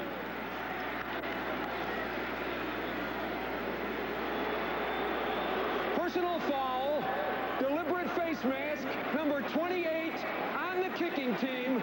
1st down. Starts to hurt. Willie B gets another one. Got him in the wrong place. Well, Willie Buchanan has been such an outstanding defensive back over the years for San Diego, and prior to that Green Bay, but he's made 2 mistakes that are very costly today. 1st and 10 now for the Broncos. They're down by 3. Time almost out in the 3rd quarter. Watson with his first reception is ahead for 12 yards and a Bronco 1st down. Mike Williams knocked him down, 29. What a player from Ohio State and champion Ohio. 29, Mike Williams. Randy Gradishar. Part of that running, hitting defensive linebacker core of the Denver Broncos. Now at the end of the 3rd quarter, the score is San Diego 20, Denver 17. We'll be right back after these messages from your local. Seattle giving those Niners, your old friends, John Trouble. And they sent their weather down here, Don. Yeah, they did. Seattle Steelers, rather. In this hard-hitting game, the problem's been compounded by the fact that rain has begun to fall. Seattle leading Pittsburgh.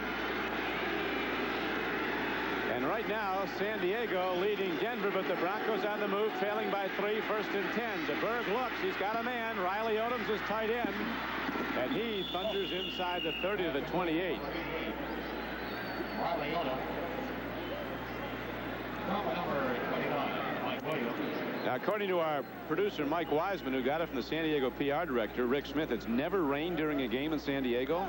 Rick would know. And we've got 3 people sitting in the booth, 2 spotters and a fan, that they say they're not ready for this, folks.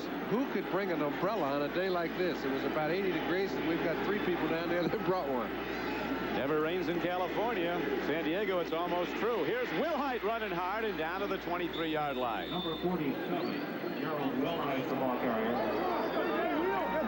Tough ball game as we enter the fourth quarter now. 14:08 left to play in the game. 6-yard advance. It's 2nd down and 4. Wilhite, who you remember in his last carry, fumbled the ball. A series of turnovers both ways, and finally San Diego was able to put up 3 points when they couldn't get it in from a foot away on 2 tries.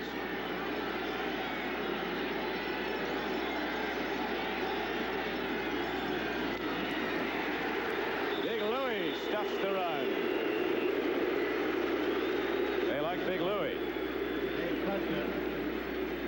He does 2 things. He's very good against the run. He's also very good at penetrating from his defensive tackle spot.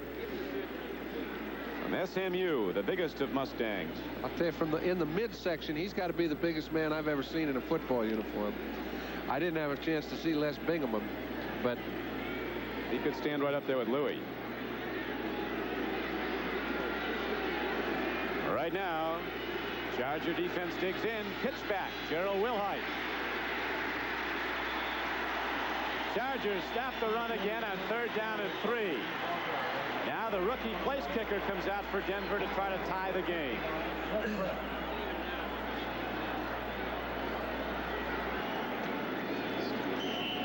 So he could be locked up again. That rain was short-lived. It's over, it looks like.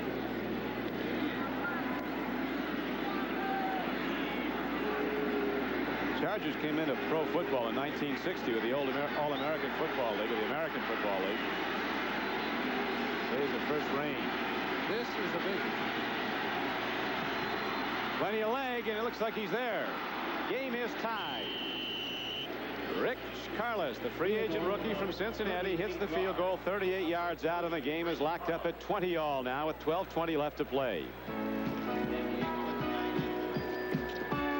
Once again, Carlos puts it up on the replay, and thank you very much, sir. Barefoot and all. Here we go now. Rich Carlos, who hit the 38-yard field goal for Denver to tie the game at 20-all, ready to kick off for the Broncos. Hits it high. It'll carry down to James Brooks at the 3.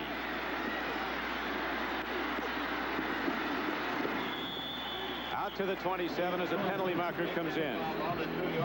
This 1982 National Football League game is brought to you by Mazda Cars and Trucks. The more you look, the more you like. Their outstanding value. By Atari, the leader in home video games for fun your whole family can share. And by Seiko and your authorized Seiko dealers who remind you that people trust Seiko more than any other watch. The Orange Crush defense at its best a little bit ago as they stopped the San Diego Charge from a foot away from the goal line. Now penalty assessment against the Chargers on the kickoff return. It'll be a clip. Holding on the run back. First down. Referee Jerry Markbright with the signal, and 12:11 shows on the game clock now. Tied 20-all. Fouts and the Chargers put up 17 second quarter points, but only 3 since then. Penalties have been a big factor in this half. He doesn't like the run, but he has to. Dan Fouts closing in on another 300-yard passing game, which will put him alone atop the list of 300-yard games, one more than Unitas when he gets it today. Pick up of 4 yards to the 17-yard line. He's a student of the John Brodie School of Running. Don't. Well, he knows he's got some great backs that can do that sort of thing. He did pick up 2 or 3 important yards there, and he was looking over to the side to see if they have any special plays. He knows it was 2nd and 6. 2nd and 6 right now. Here's a swing out to James Brooks. Blockers there. Tackle missed by right. And Brooks dances out of bounds very close to a first down. Now, while we have a moment, let's switch back to New York to NFL 82. Okay, Don Criqui, Len Berman, NFL 82 in New York, and back come the Chiefs. It is Steve Fuller, 35-yard bomb, J.T. Smith in a crowd, touchdown Chiefs, but they still trail it 20-14 in Anaheim. Back to you, Don. Thank you, Len. Chiefs get the big one, but the Rams looking for their first win. They have major problems to the north. So far, Fouts has put it up 34 times, has completed 22 for 282 yards. Once again, he's got Joyner. He breaks the record, but the game has yet to be won, and right now, with a big reception by Joyner, advances the ball down to the 48-yard line of Denver.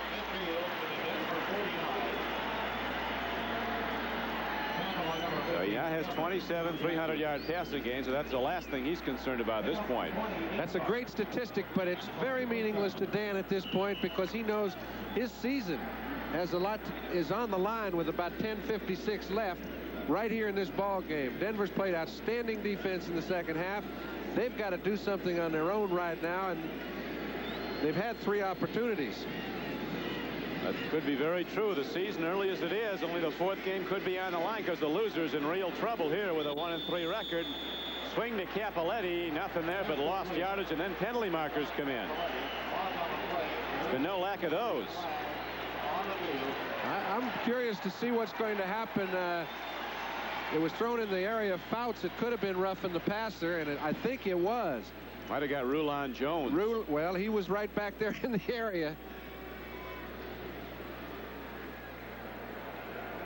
A very positive development for San Diego because instead of lost yardage on the pass play that didn't go anywhere, they get a 15-yard assessment against Denver. And that is a lack of discipline. And that's what that strike affected on both teams. Roughing the passer, number 75, defense, first down.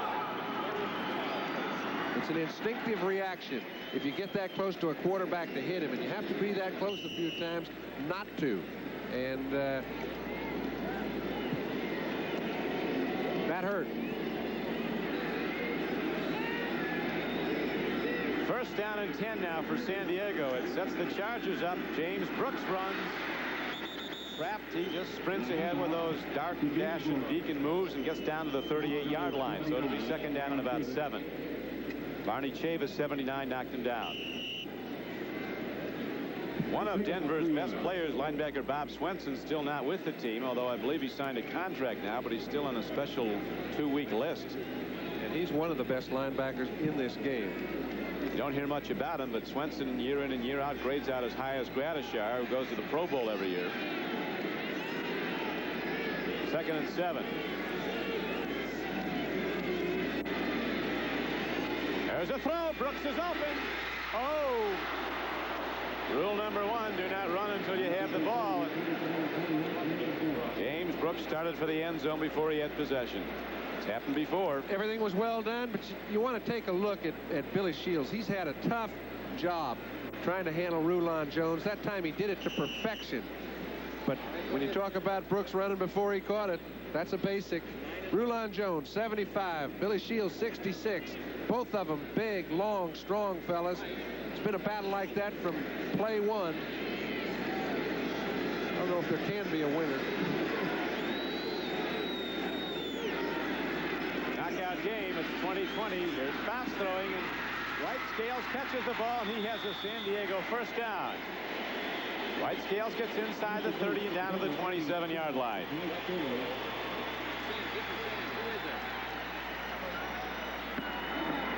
Gain of 10 yards on the pass completion. So in a tie game, it's 20-20 with 9 minutes and 25 seconds to play and the clock running. The Chargers get the big gainer for the first down, and now they'll go first and 10 from the 27-yard line of Denver. All tied.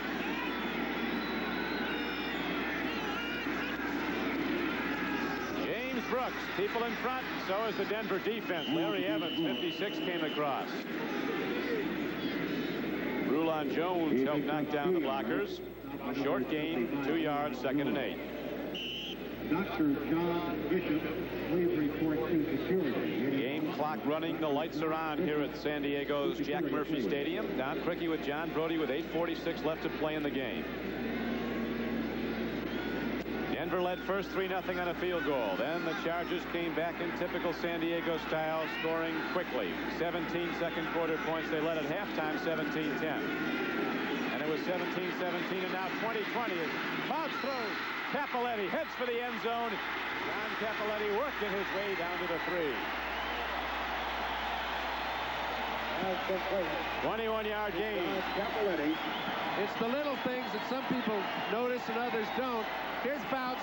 He sees Cappelletti right now. Cappelletti's the man he's going to, but he's got to look some people off first. He remembers he's out there. Now he comes back to him when he's wide open. Gives him a little running room. Cappelletti runs over Dennis Smith. Louis Wright finally makes the tackle, but they've got it first and goal at the 3. Well, this game's been something. It's got a long way to go. You remember last time, though, that San Diego was seemingly point blank. They couldn't get it in. Not this time. James Brooks goes down. The turf a little wet after that brief rain. Well, they've never had it, Don. They may have to get longer cleats if it rains again. The play is set up perfectly. Winslow's the lead blocker. He's got Cappelletti in front of him. He's got nothing but what hole to choose. Now he goes down. Everything closes up. That play was made by 3 players who may not have been in the play if he kept his feet. So instead of first and goal at the 3, it now goes to second and goal from the 5. It'll be a big rush. Nothing there up the middle. He got a couple maybe down to the 3, maybe the 2. Chuck Muncie. 3rd and 2. This is where you say, what do you do? Run the ball, throw the ball. What do you do? They've studied this situation in the film all week. And they probably have a pass play that's a 3rd and 3 pass play, and we'll see it right here. I don't think they can move the line off the line of scrimmage in order to run it that well. This is the 10th play, the 11th play of the drive come up here, John, as they're down at the 3-yard line, 6:25 to play. Game is tied, 20-20.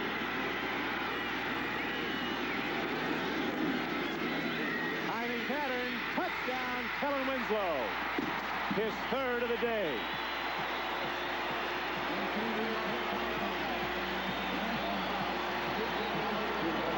When you need it, go to the great ones, and they'll deliver. And Fouts to Winslow, one of the great combinations in the league. Yeah, it's always nice if you had your druthers. You'd like to have Kellen Winslow with the score tied 1-on-1 with a rookie. Okay, so he's a fortunate man. He may have given him a little more than he had coming, but Steve Wilson was the man. It's a tough situation. You can't cover this man with 2 people. They're trying with 1. Winslow, having his typical all-pro day, has caught 7 for 96 yards and all 3 San Diego touchdowns.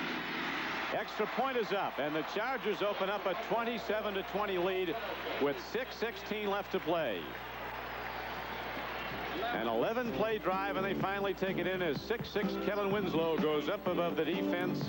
Yeah, and I think Steve Wilson was the beneficiary of an extra little bump that he got away with. Thank you. 6:16 to play in the game. San Diego has just broken the tie and now leads 27-20 on Kellen Winslow's 3rd touchdown reception from Dan Fouts. Gerald Wilhite, the little sprinter out of San Jose State, comes back with a kickoff for Denver. Lunges ahead to the 30-yard line. Denver coach Dan Reeves, an unhappy man after that last touchdown. Well, we discussed, Don, how we thought Winslow got away with pushing Steve Wilson, and he had a perfect angle to see the play. He's sitting on his bench. It happened on his side of the field. And I want you to know he's going to let that official know what he thinks. Well, he's John at the back judge, Tom Kelleher. Pretty simple what he's talking about, isn't it? And I think he's right.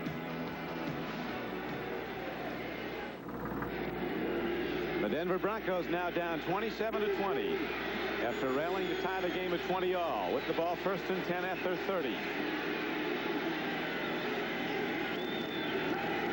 DeBerg's 20th throw of the game to Upchurch, and it's too wide of him. Here's Kellen Winslow, the man who's been in the end zone with the ball 3 times today. Just another day at the plant for him. 7 receptions for 96 yards. 2 years ago, he caught 88 passes. Last season, he caught 87. He's led the NFL in receiving the last 2 years. DeBerg, excuse me, John, the Denver quarterback, has now thrown 20 times, has completed 14, 145 yards, not a lot of long passes. Half his completions are to his little fullback, Peros. 2nd and 10. Now he's looking at Riley Odom, tries to dump it off to Peros again. Rick Peros gets a few yards, and they don't come easy. You made a good point. You mentioned that he laid the ball off for half of his completions, and this is why. Take a look at the secondary. 2 deep zone. They've got now 5 linebackers underneath. They're taking away all the short routes and the long routes. They're just giving you the back flare outs. Okay, DeBerg has to take what he's given. No use trying to force it. He did that once, came up empty. They've got 5 defensive backs, so they're going to have to solidly drive the ball down the field. Does have the 1 interception. 3rd and 8. Out of the shotgun. Here's a blitz. DeBerg gets it away, and he hits his man, Steve Watson, for a first down. What a play, a 12-yard gain under the worst kind of pressure. Now we swing right on back to New York, to NFL 82. All right, Don, Len Berman in New York. Speaking of pressure, Cliff Stout is in because Bradshaw's right shoulder is injured. Stout scrambling for Pittsburgh, intercepted by John Harris. Seattle continues to have Pittsburgh on the schneid, 16-0 in the 4th quarter. Thank you, Len. There are no sure things, and certainly Seattle's lead over Pittsburgh, 16-0, is indication of that. 5:11 to go here. Denver down by 7, just got the big 3rd down play for a first down, and here they go to the run and get 4. Don, can I make one statement again? Please. Just to kind of just to reiterate. Here's the best play I've seen DeBerg make all day, and he's made some fine ones. He's getting a fierce pass rush. He's got Wilbur Young coming in from the outside. He just gives him a little feint, was able to come back away from him, and in the same motion, hit Watson right on the break. That's a great play. Statistician Joe Costanza pointing out that's Watson's 2nd reception of this day for 25 yards. Now it's 2nd down and 6 for Denver. Deep drop, got time. There's the out pattern. Harrows catches it and only got about 2. Sure tackling on the far flank. Bruce Laird, the strong safety, made the tackle. Stop at number 30, Bruce Laird. Pick up of 2 yards. Very good coverage. He's been a lot of places, Bruce Laird, most of his career at Baltimore, and some very good years there. And most of it has been spent covering backs out of the backfield. That's about as tough a job as you can find. Remember that one back out of the backfield earlier for San Diego. James Brooks beat Jackson, then dropped the ball, but San Diego subsequently scored anyway. The lead's 27-20. Here's a throw, and whoa, right to the wrong guy. Picked off by Tim Fox. Fumble. Free ball. Chargers have it.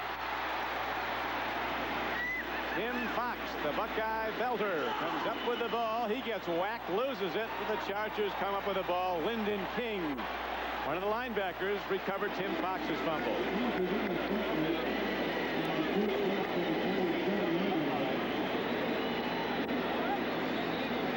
Here's a case where from up here it looks as if it's a bad throw. We saw how fine DeBerg can throw the ball on occasion. That ball went out of his hand. He saw a defender come in underneath Egloff. He tried to pull the string at the last moment, and Steve Watson, still hustling on the play, causes a fumble by Fox. He doesn't have any defenders around, so San Diego makes the recovery and has it in good field position again. Leading 27-20, the Chargers go to the run. Muncie has the ball, and he's down inside the 35-yard line. Lots of turnovers, and there's a good chance we haven't seen the last one with 3:25 to play. We'll get more penalties and turnovers. Shake a stick at. They talk about conditioning. That's Fox on the left, Laird on the right, both of them in the oxygen. Got to have that expensive air when the going gets tough. And you got to know where to get it. So now the Denver defense has to rise up again and get the ball back. For the Broncos to get back in it, San Diego leading with 2:58 to play in the clock running. 27-20 Chargers. James Brooks working his way for the hard yards inside the 30. He got about 5, and it's going to be 3rd down and 2. Gradishar finally wove through all those blockers to make the tackle. And what we're watching is Coryell talking to his offensive people, and he is talking about the fact that there might be a play in a special situation. It looks like he's just out getting nervous on the sideline. There's a lot of thought goes through his mind, and he makes a lot of suggestion that's taken on game day. For sure, he's the engineer of the highest scoring offense in football, which right now has the ball 3rd and 2. Brooks, no.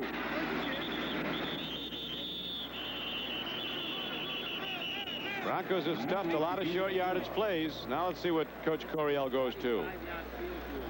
Talking to Dave Levy, his offensive line coach. That is a dilemma. If they don't make it, I'll be interested to see what they do. I think they're short by about 2 feet, Don, and it's, you know, if they go for the field goal, it's a long one. It would put the game out of reach. Yeah. But that does create a few other problems. What if we get it blocked? Denver's not too bad at blocking field goals. That's right. Do we go for the first down?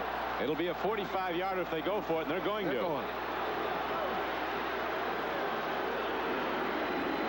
That cast on the left wrist of Benerska is so big and cumbersome, it's almost looking like he's coming out carrying a bag or something. A sack. That's a load, that cast. It's a big cast. It's also heavily padded. The clock winds down to 2 minutes to go. And now, here comes another one of those fantastic finishes. San Francisco trails Dallas 27-21. As Joe Montana rolls right, he's under tremendous pressure as he heaves a desperate pass into the end zone, where Dwight Clark makes a spectacular leaping catch. The surprising 49ers defeat the Cowboys 28-27 and earn the right to meet the mighty Bengals in Super Bowl VI. This sold the coaches. Well, we talked about the factors. He doesn't like the fact that he doesn't feel good about Benerska kicking the ball with his broken wrist, and he feels that it will affect him from 45 yards out. The one way the San Diego could pull this game even right quick is if they get a field goal block. And they also think they can make the first down. And 4th and inches. Those Broncos are tough. The orange crush and their defensive huddle slapping hands like, let's get him again. Here we go. 4th and inches for San Diego.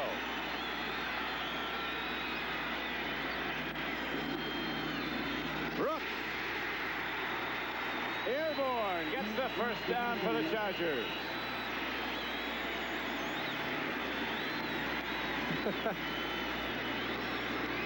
You see so many quarterbacks that try to talk their coaches into going the way they want them to. You don't see very many of them succeed. I got to listen to Fouts off the record book. He's won a lot, and he and Coryell team up to make a great offensive intellect. Denver wants a timeout. They get a measurement first. Make sure they got it, but they did.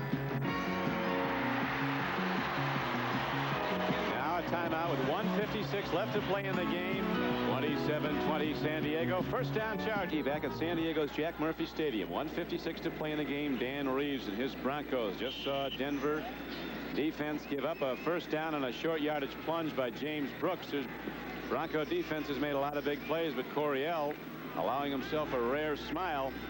I don't think it hasn't widened into a real big one yet.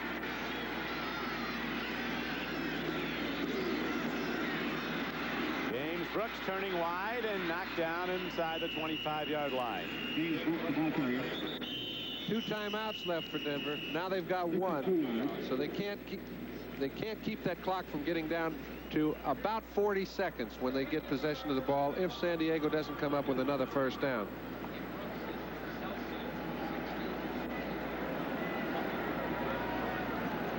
Coach Coryell looking on now. It's going to be 2nd down and 9 when play resumes. San Diego with a 7-point lead, 27-20. Dan Reeves, his coach is Stan Jones, a great lineman for the Bears on the left. Joe Collier in the middle, who's rebounded very nicely from some major surgery. Brilliant defensive tactician for the Denver Broncos as the lights are on in Southern California. And the lights could be out for the team that comes out of this on the short end. And it's looking very dim as far as Denver's concerned. And it's even compounds itself because Dan Reeves knows his team played good enough to win. Things did not go their way today. I think both teams played well offensively. I think the breaks went against Denver, and although they could get the ball back with 40-45 seconds left, that's a big order. A real big one. 1:47 to go now. 2nd down and 9. They go to the run, and James Brooks doesn't get much. Gets it down to the 23-yard line. It's going to be 3rd down and about 8. Got only a yard, but the Chargers doing what they want to do, and that's run the clock with 2 downs left. And Denver, as John pointed out, with one remaining timeout. The game clock ticking on down. Don Coryell hoping that his Chargers come out of this 2-2. They've got some tough ones coming up. They have to go to San Francisco. They have to play Cincinnati. But they will be home more than they'll be away. This, as we mentioned earlier, is the home opener, believe it or not, on November 28th for the San Diego Chargers. You know it's a different season when you hear that.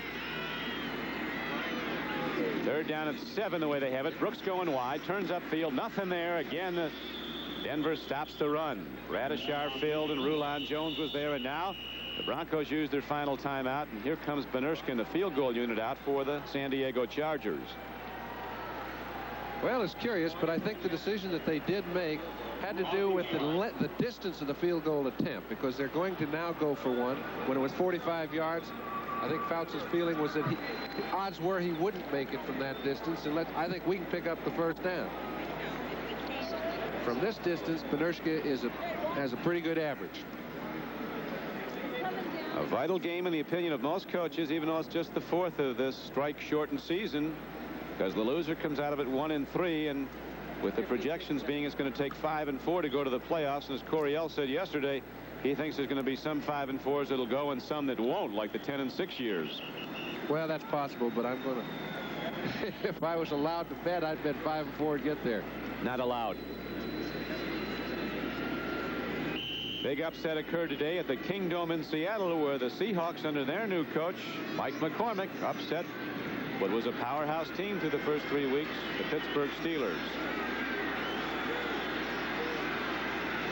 We welcome those of you just joining us and watching Seattle-Pittsburgh. Right now, San Diego trying a field goal from 42 yards. Benershkin kicks a line drive, but he gets the job done. It's through the uprights. Bad arm and all.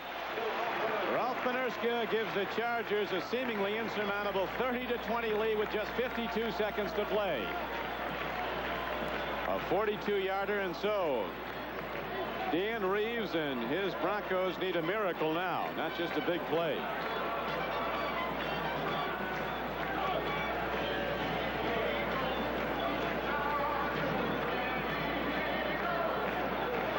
San Diego 30, Denver 20 at San Diego.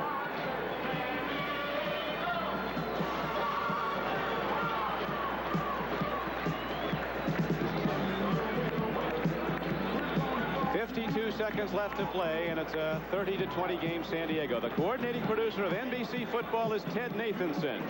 The telecast of today's game has been produced by Michael Wiseman, directed by Harry Coyle, technical director Ray Figelski, associate director Ray Benassi. Our NBC statistician Joe Costanza with us. Also, our thanks to Dan Sexton, Bob Sexton, and Tim Sexton. A lot of Sexton boys working here today, and Jim Casey here in the booth. Don Criqui with John Brodie as we're coming down to the final minute of play. Here's a high-spinning short kickoff that Wilhite takes. He goes down at the 28. NFL 82 and a complete recap of this 4th weekend of play in the National Football League coming up. Following the conclusion of this game is Dan Fouts of the Chargers. The man who passed for over 4,800 yards last year to establish a National Football League record, one of many he set, has today hit 27 of 40 throws for 337 yards and 3 touchdowns. And the 40 throws he's been intercepted just once. Kellen Winslow, his consensus all-pro tight end, had a great day. 7 catches for 96 yards, 3 of those catches in the end zone. Charlie Joyner, the ageless one from Grambling, caught 7 for 129 yards.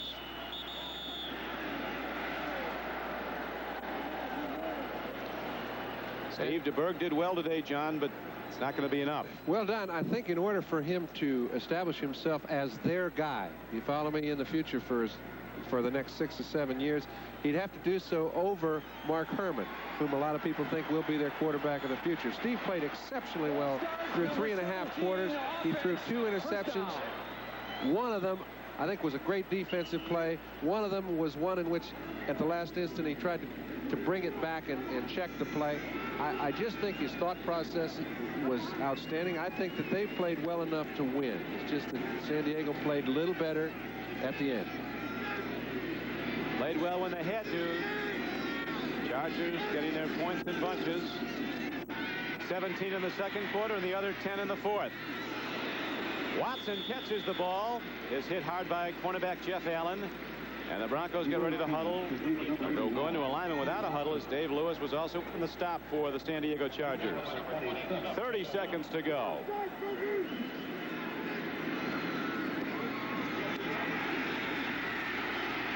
Another completion to Preston. Loses the ball, picks it up. He'll go down at the 43-yard line. That's probably it. Yep. 9 seconds to go. Time running out on Dan Reeves and the Broncos as their record will fall to 1-3.